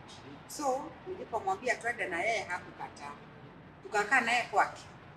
After kama mwezi yule nilikuwa nimeandikia wrong message akanipigia. Halo vipi mzuri? Naongea na nani? Ulikuwa semaje? Nikamwambia mimi sijakupigia. Akaniambia ni wewe uliandika wrong message. Nikamwambia ni mimi. Mimi tu nikamwambia na una Kiswahili kitamu. In fact hiyo Kiswahili nilisikia kikiwa tofauti ile Kiswahili ya pwani. Akaniambia kweli pole, lakini jamaa anaendeleaje? Muombe Mungu hivyo. Mimi nilikuwa nimeomba mpaka nimemaliza. Nikawa siombi tena. Yeye naye akawa amekuwa msaada kidogo, akawa ananitumia tu pesa, ananiambia muombe. Tukawa hivyo marafiki kama mwaka.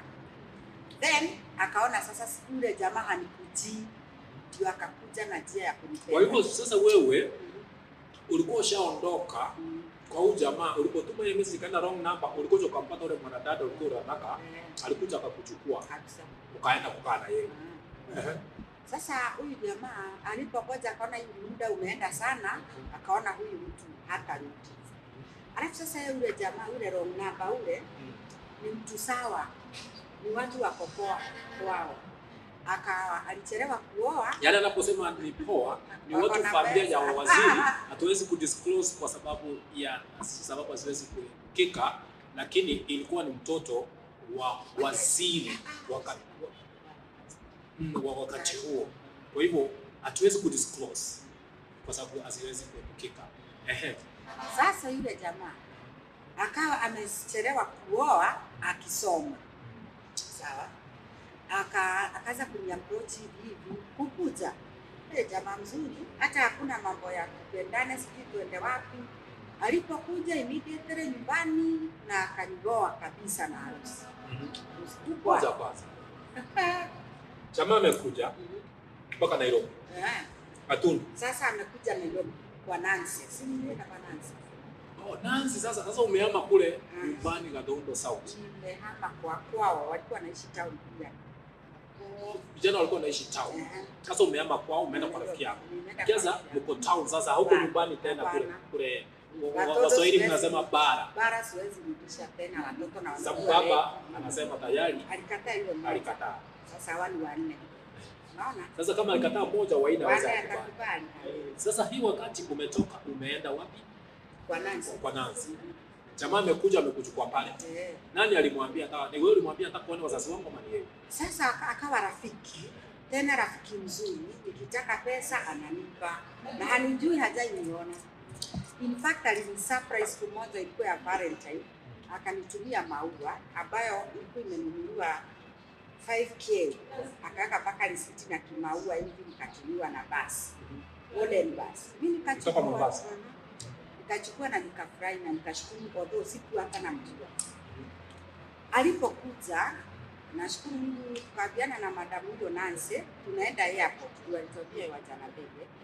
Tukiona ni mtu mzuri tutampokea, kama ni mtu ibili tufunge siku na tuende.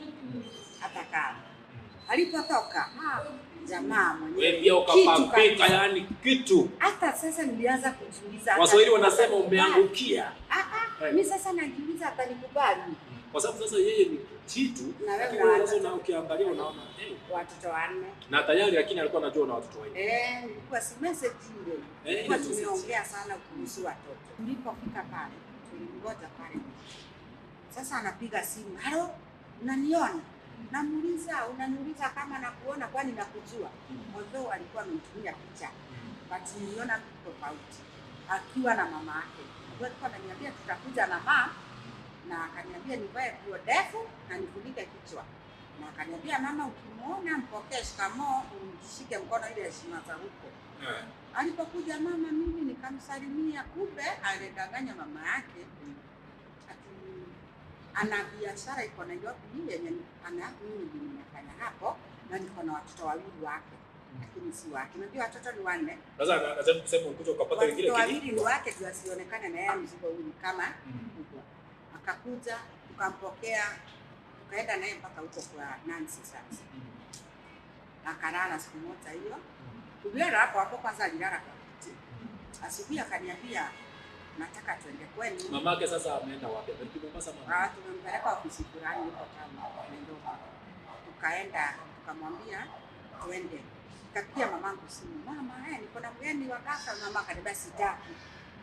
Mimi hata niko Shabani sijui nini. Akaniambia mwambie achemshe doka mbili tutakula. Mama nikimwambia hataki. Huyu jamaa ndio ameenda twende. Si mimi nitaji namwambia taenda kusema wewe nani. Cause ile kule nilitoka wanajua wewe unasema nani. Akaniambia nitajisema mimi twende. Tukaenda akaenda shopping, akafanya shopping, kaenda mpaka nyumbani. Kiapu sasa Kakondo. Kufika tulipata mama na baba. Mama hiyo kitu haikumfurahisha. Alikuwa na wasiwasi kama mama. Bila nasikia Mombasa sijui kuna jini, kuna nini. Mama hakupenda kabisa. Lakini huyu jamaa ni mzuri alijibeba. Baba ndio akaongea akapatia pesa. Zile ya asante baba ukipewa papo unaingia unasahau. Ingia kwa box. Baba akaniambia mwanamke hana dini wala kabila. Huyu ndiye mtu sasa. Usiangalie ni Muislamu, wewe ni Mkristo. Huyo mwingine wachana naye. Huyu ndiye mtu. Haya baba baraka zake hizi. Kurudi huku hatukurudi na yeye. Yeye tukamrudisha airport na mama yake. Wakaenda. Ukakaa after 2 weeks akarudi tena. Kabla hajarudi sasa tunatega, je, amenipenda ama vipi? Unaona? Alikuwa serious ama alipata ni mama la watoto 4 akaondoka huyo. In fact hata nilikuwa bado mdogo na watoto. Alikuwa anabeba mtoto mmoja hapa mwingine hapa. Na si watoto wake. Kurudi Mombasa, aliniambia mimi nataka kukuoa. Kwa sababu mimi nimechelewa kuwa nikisoma na wenye rika yangu wana watoto rika ya hawa watoto wako. Nikajua nimeangukia. Shaangukia hapa. Inaitwa sport chat. Hata si kusema hapana. Hapana. Hiyo inaitwa vijana ndio wanafahamu. Inaitwa nini? Umeangukia nini? Mimi hata sijui. Unasemaje? Wacha kama hizo watuambie jamani, inaitwa hiyo sport what? Chat umeangukia. Jackpot yani ameangukia jackpot. Jamaa mwenyewe ukimwangalia wewe ni kitu, si mtu, ni kitu. So, sasa hii harusi, nataka nisikia habari ya harusi, hii feri ilipepa. Kumbuka, hii harusi ilipepwa na feri ya Mombasa, yani ya Likoni. Peke yao, feri lizima lile, la magari, mamia na watu maelfu. Feri moja. Sasa harusi ikapangwa. Tengwa kwa sababu ya harusi yetu. Nikafanya harusi, sasa nilikuwa nasikia watu wakisema chuma hilo. Chuma hilo? Ulifanyia harusi kwa feri? Tumetoka Likoni, sasa tunavuka huko kwao. Kwao ni ng'ambo sasa. So harusi ilikuwa kubwa tu. Si lazima bibi harusi apelekwe nyumbani after sherehe. Feri nzima. Beba bibi harusi mimi hapa. Harusi ya Kiislamu sasa. Vile wanacheza dance yani ile. Ilikuwa sherehe ile. Naona ni sherehe. Nilipofanya ile neti very nimevaa inavuta mpaka huko. Yaani umechora mikono yote yani. Yote mpaka kifua. Ninajisikia picha hiyo picha naona hapo sasa inatembea ni ile harusi jinsi alivyokuwa ikierea kwenye feri hiyo. Ndio hiyo picha hiyo ya harusi. Na ilikuwa maridadi kweli. Huyu. Tukakaa na yeye kwa muda. Nimekaa na yeye after kumaliza miaka 5 na yeye nikaona wacha nizae katoto kamoja kaunganishe hawa watoto. Baka kijana hapo. Waziri jina lake hilo. Jina kubwa. Nakuambia baba jina kubwa hilo. Mtoto wangu huyo akakua tukakuja 2017. Huyu mzee wangu alikuwa anataka sana kunipeleka kazi. Ngoja kwanza. Kuna maana nataka kusikia. Unajua hapa ameolewa kwenye mji ambao ni mkuu. Yaani wenye nchi yani kwa wabunge au waziri. Mzee anataka kukupeleka kazi, lakini masomo hakuna. Sababu uliachia shule kidato cha pili. Hebu tuambie jinsi ulirejelea shule kufanya form 4 ukiwa na watoto tayari 5. Watoto 5. Mwaka 2017. Kamera 1 yako. 2016 ndio nikapelekwa shule, private school. Walimu umeajiriwa nini? Mwalimu hata niko naye kwa nyumba wa kunifundisha. Alafu naenda shule. Unaona? Nikasoma 2 years. Candidate na candidate. Nakwambia nilipita ule mtihani sikuwa mimi. Wakati ni wa Matiang'i, Wasuka wakatodo akapata B+. Nakwambia na watoto 5 na bwana. Unafikiria kunyonyesha, nafikiria mzee pia. Unajua Mombasa wanasema, Waislamu wanasema jamii ni mzee mansimu gani. Na nasikia katika watu wa Swahili wanasema unapozaa mtoto titi moja ni la mzee ananyonya, moja ni la mtoto. Ndio hii habari yake. Sasa nikarudishwa shule, nikapita mtihani, nikapelekwa nikasome machine, nikasoma driving. Alikuwa amenipeleka driving kitambo kwenye tutujoana kwa sababu nilia gari. Nikasoma forklift, nikasoma top loader. Sasa wakati kulikuwa na nafasi ya kuandika operators, nikachukuliwa. Kwanza pale kuchukuliwa. Umeenda shule umesoma, umemaliza kidato cha 4 sasa, mtihani umekuja. Kumbuka ni story yake Chizi alifanya harusi na akaingia pale na akarudi shule. Unapoenda mapumziko kidogo, tukirudi utasikia story yake alipata ajira aje, na baada ya ajira ndoa yake ilianza kuisha tena aje baada ya miaka 12. Nenda pale YouTube channel, Facebook page, subscribe, like Dr.Robert at Romi TV Africa. Unarudi baada ya mapumziko kidogo.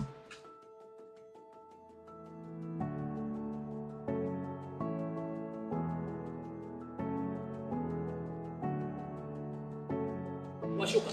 Sasa ushasoma, karatasi ya form 4 uko nayo, haina masumbufu tena. Nikaenda, nilikuwa nishasoma driving mwenyewe juu jamaa alininunulia gari, so nilipeleka driving. Nikamaliza, nikaenda nikasoma forklift, sasa machine. Nikasoma forklift, nikasoma tag master na top loader. So nikawa niko na, yani nimezoea, yani niko na gari na hizo forklift na nini? Yes, machine.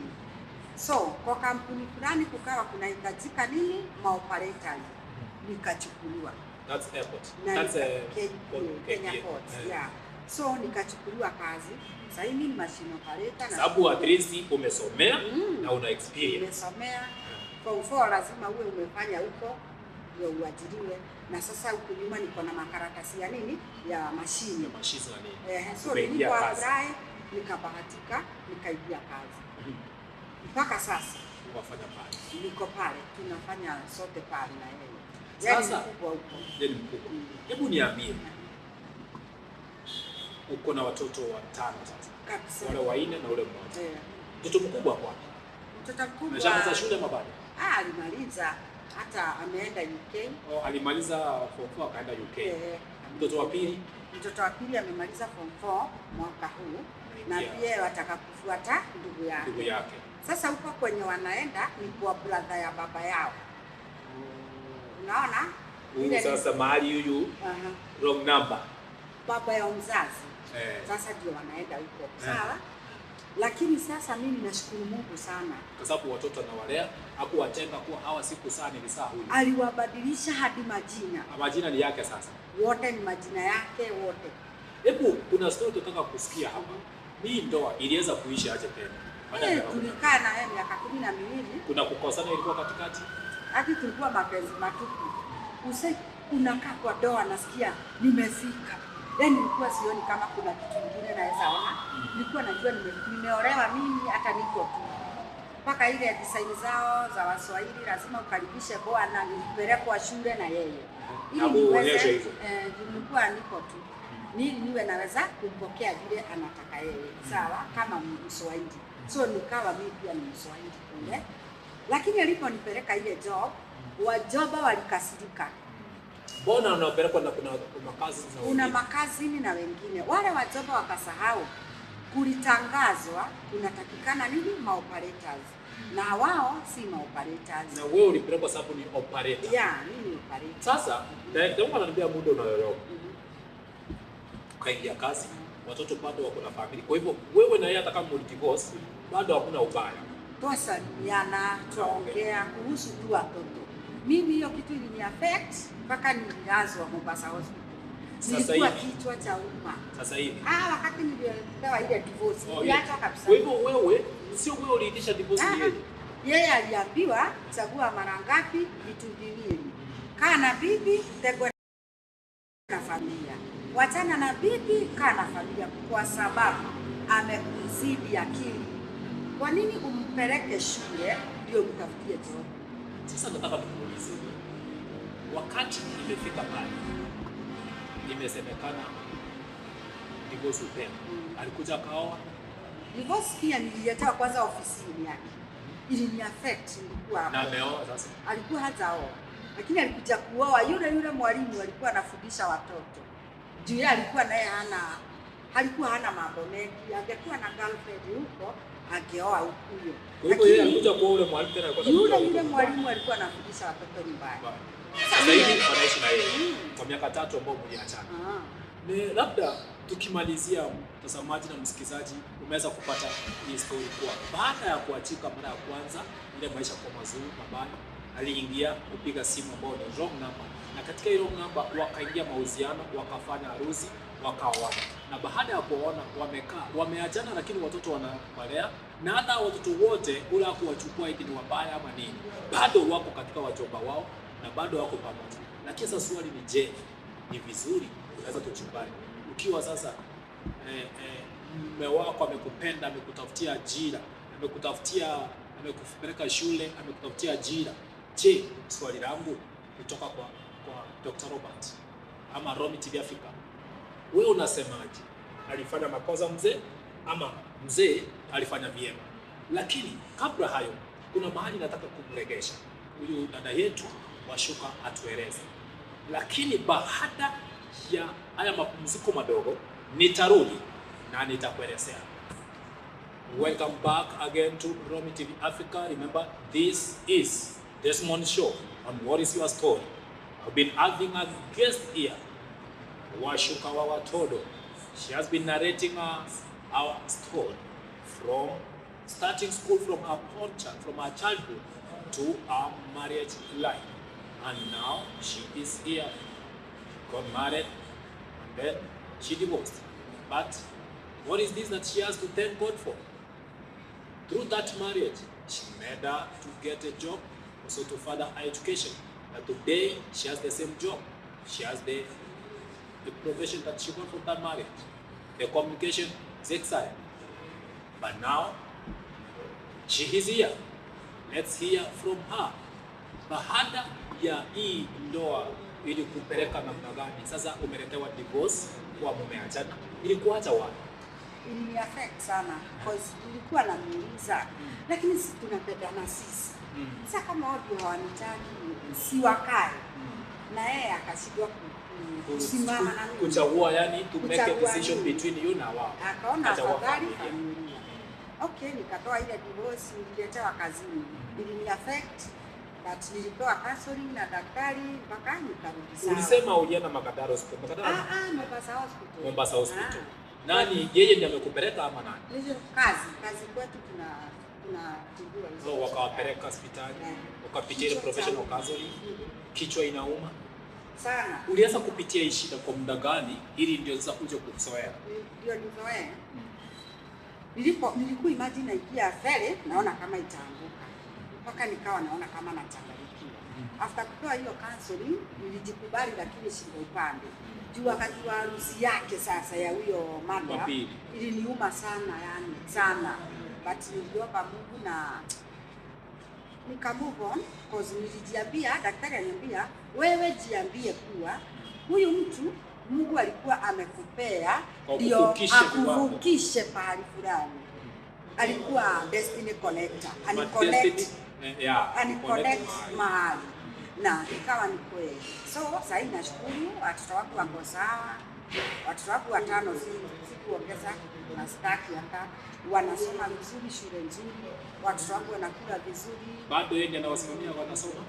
Mimi niko sawa. Watoto walichukulia haja hilo chama. Watoto mpaka leo wanajua baba yao ni yule wote. Kwanza ujue majina ni yale, wanaitwa majina, walibadilishwa kila kitu kutoka jina yake mpaka ya baba mzazi ikawa ni yeye, unaona. So hata wanaweza kawa niambie mama, wacha leo tuende kwa baba, Wanaenda. mimi naambia ni sawa, wote ni Waislamu cause walielewa na ile malezi ya Kiislamu, sawa na dini ile. Kwa hivyo mimi sioni shida. Mimi ni shida kwa sababu niliona si wa mto ule, lakini kwa vile niliona ni watu wanaabudu Mungu kweli, sina shida na watu cause huwezi kuwabadilisha, si rahisi. 10 years ile, I mean 12 years wamekaa kwa hiyo dini, sasa unamwambia hata hakili hawezi elewa hiyo. Na labda wasasi wako walichukuliaje? Mama tu ndio nilikwambia alikuwa hakuridhika, nilitoroa mpaka mali yani hata na shamba. Kuna mama kutoka mwanzo hakuwa ile mama hata mwisho hakuwa anakubali. Na sasa baada ya kutoka pale hakuwa anakubali. Vile nilitoka pale kwake nadhani alishukuru. Sababu hakuwa anataka kubali. Hakuwa anataka kabisa. Na sasa hivi wasasi wako wanasema ni mama. Sina bahati, mamangu, babangu alifariki nikiwa shule, nikiwa hiyo 2017 nikiwa karibu kufanya mtihani wa form 4. Mama naye ameenjoy mimi. Because nilikuwa nimebaki na mama, niko kazi na muigiza kwa vyama vya wamama, anajisikia pia yeye ni mwanamke kama wengine. Bahati mbaya naye pia last year akafariki. Kwa hivyo sasa hatuna mama, hatuna baba, but nashukuru niko sawa. Labda tunapoenda kumalizia, unafikiri kwa sasa una malengo yako? Kwa sasa hii kwanza mimi ni mwimbaji wa nyimbo za gospel. Ukisikiliza nyimbo zangu utapata nyingi napeana ushuhuda. Ushuhuda si kujivuna.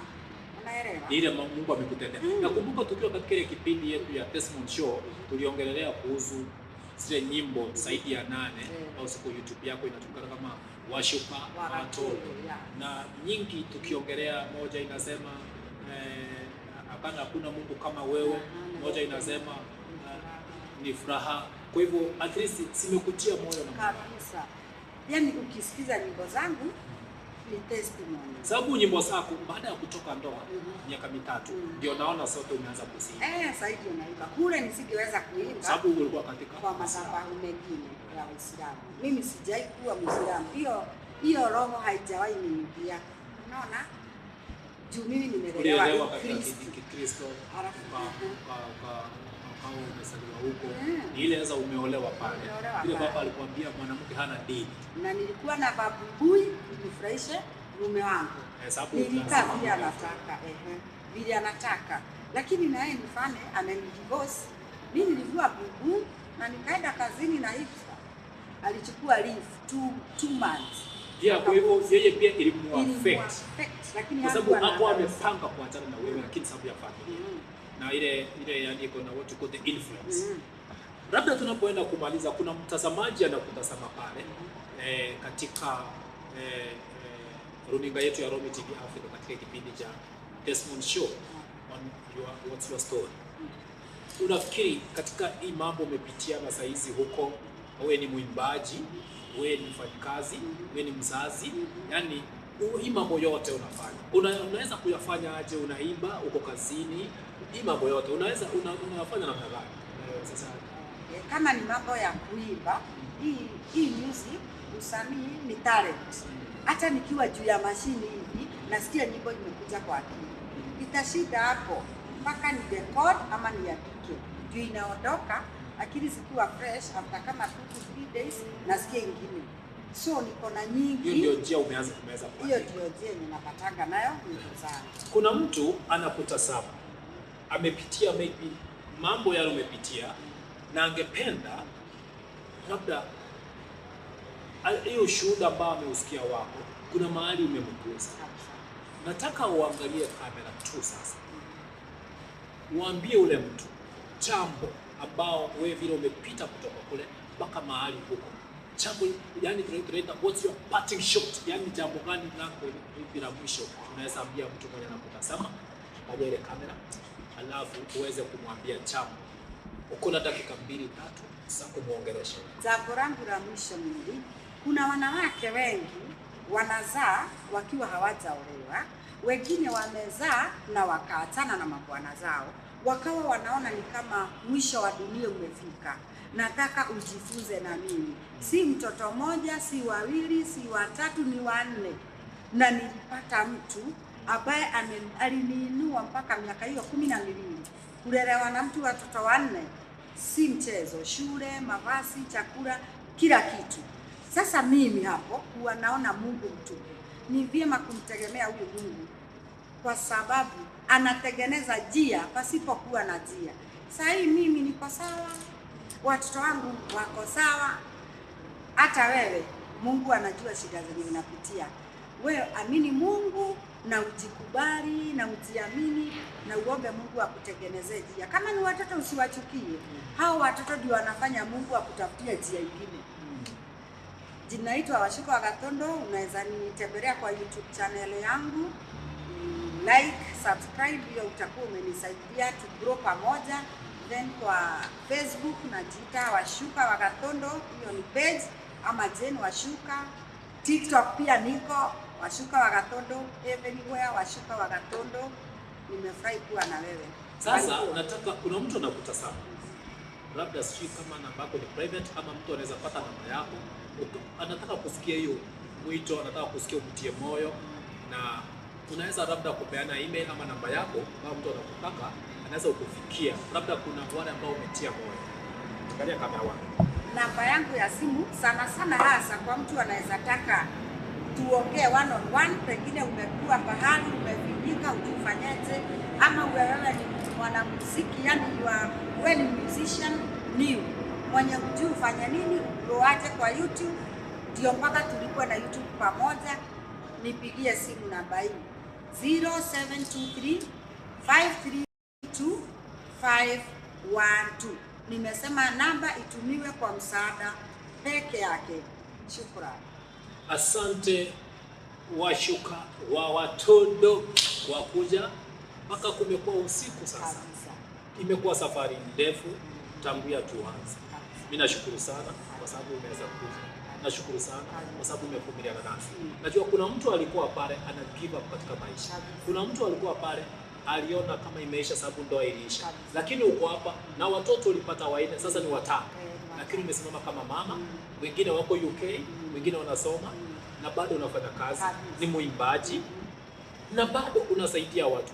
Kumbuka kazi ya Washuka pia katika Facebook page ama katika ile YouTube channel, kuna vile unang'ang'ana, unasema usongi, anaweza kuadvise zile steps unaweza kufanya, akakwambia fanya hivi na hivi. Usi give up. Wewe ni msanii, wewe ni muimbaji, wewe una ushuhuda, tunakuita.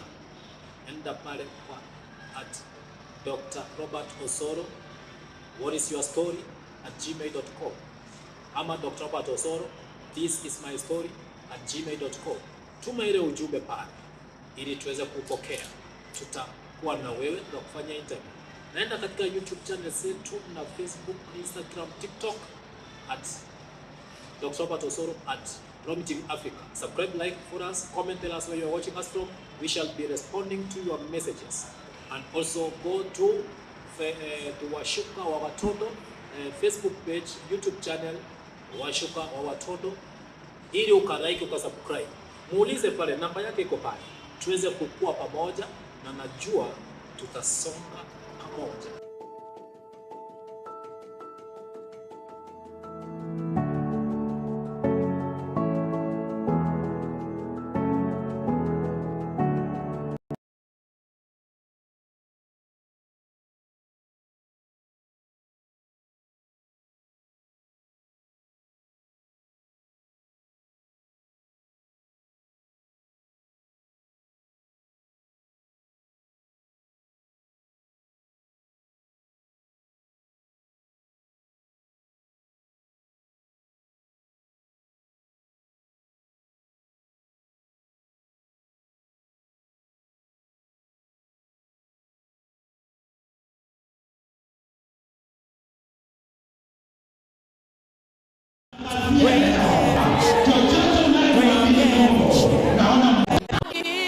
There is power in the name of Jesus. There is power. I've no time to fight with you. By the word of God,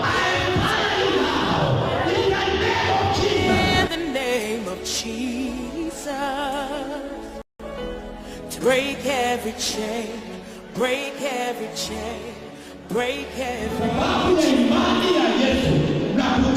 Break every chain, break every chain. Let's say it together, there is power. Come on.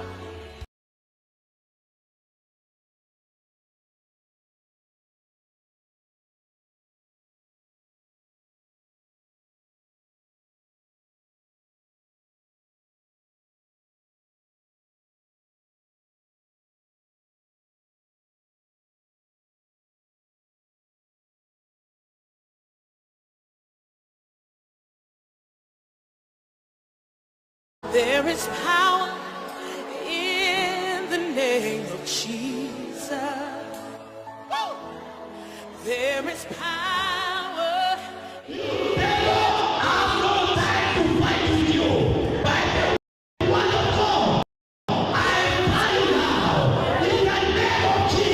the name of Jesus, to break every chain, break every chain, break every chain. Break every chain, break every chain. Let's say it together, there is power.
up,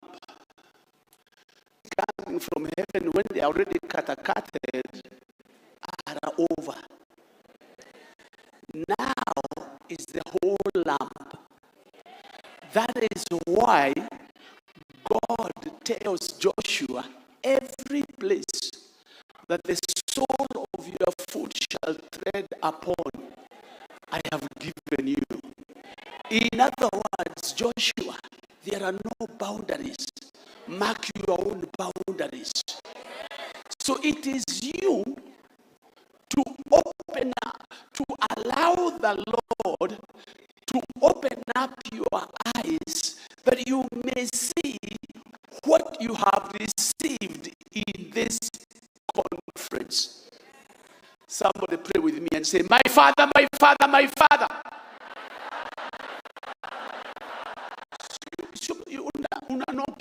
You become annoyed, Bwana. Opportunities come once and they have an expiry date.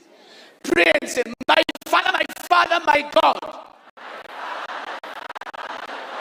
Open my eyes that I may see the opportunities you have given to me. In Jesus' name.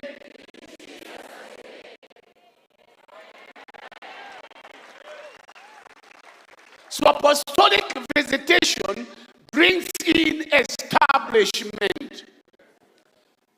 May your dreams be established. May your vision be established. May your dreams be established. May your ways be established. May your health be established. May your prosperity be established. May your church be established. In the name of Jesus Christ. Why does this happen? It happens because our God is a faithful God. Our God is a faithful God. Paul tells the Corinthians in 1 Corinthians chapter number 1, 1 Corinthians 1 and verse number 9. Paul speaks to the church and he tells them, God is faithful. God is, I said God is, what does that mean? That means that our God is reliable. He is dependable. He is trustworthy. If God says he will lift you up, you are sure he's going to lift you up. If God says that you are going to operate in a different realm, you will get there.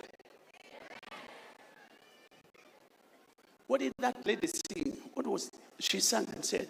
Akisema takubariki, hakuna takaye, kwani yeye mwenye baraka zote. Now, 2 times Jesus weeps. 2 times Jesus weeps. I've seen the scriptures. The first time we see it in John chapter 11, verse number 35. Jesus wept. That was at the grave of Lazarus. And the Jews said, behold, how much he loved him. But the Jews did not understand why Jesus was weeping. They didn't understand. They thought he was weeping because Lazarus was dead. But it can't be so. Because already Jesus had told his disciples, our friend Lazarus is sick, dead, because he knew. In fact, he had told the disciples that this sickness is not unto death. It is that God may be glorified. So I asked myself, so why was Jesus weeping? Why did Jesus weep? And I realized that Jesus knew where Lazarus was. Lazarus had come out of this body of place of no limitation. Now Jesus has got to remove Lazarus from the land or from the place of limitation and bring him back to this place of limitation. I want you to know that limitation pains the Lord. I said limitation pains the Lord, because the God in you is not limited. I said the God in you is not limited. The God in this nation is not limited. The God we have been praying to is not limited. So don't allow, let me put it this way, don't cause the master to weep because of your limitations.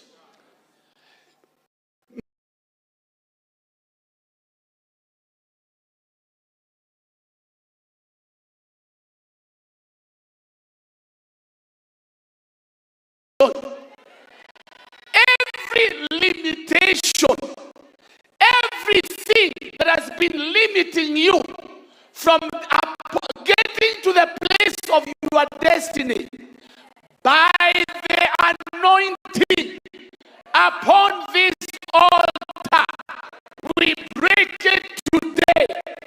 Okay. In the name of Jesus Christ. Therefore, because you know you are God, you shall be strong and you shall do exploits. I said you shall be strong and you shall do exploits. Somebody declare every limitation of any kind that has been sitting on me. Hear the word of the Lord. Your time is go. Go. Go. You go, go, go, go. In Jesus' name. So from this conference, you are not limited.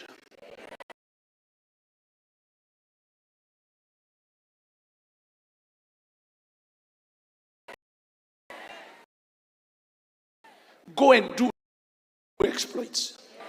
In the revival that has started here, you will hear stories of believers who are billionaires, who are owning multi-million-dollar companies, who are earning in millions in the name of Jesus Christ. Because every revival requires finances. Every revival requires finances. And money will never, ever rain from heaven. Because money has got to come from the central bank. If it rains,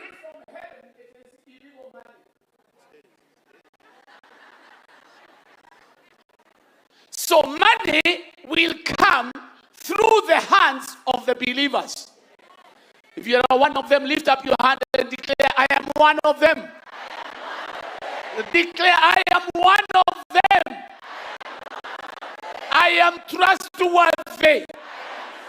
I am dependable. I am reliable.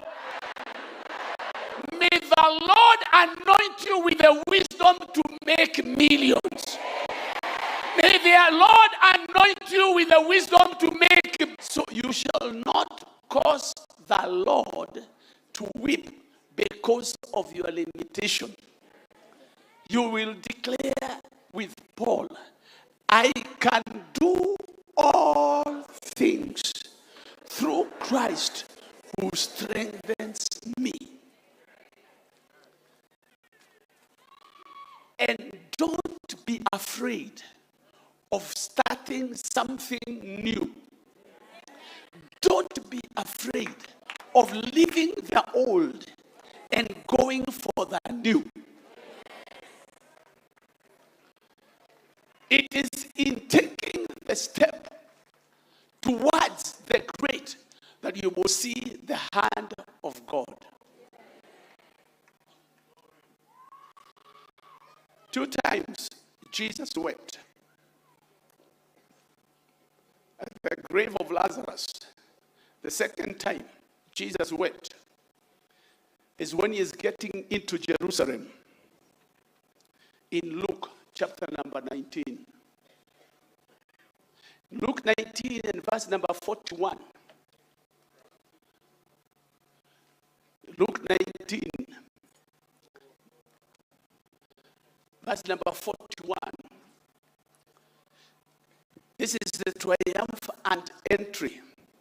He drew near to the city and wept over the city. This is the city of Jerusalem.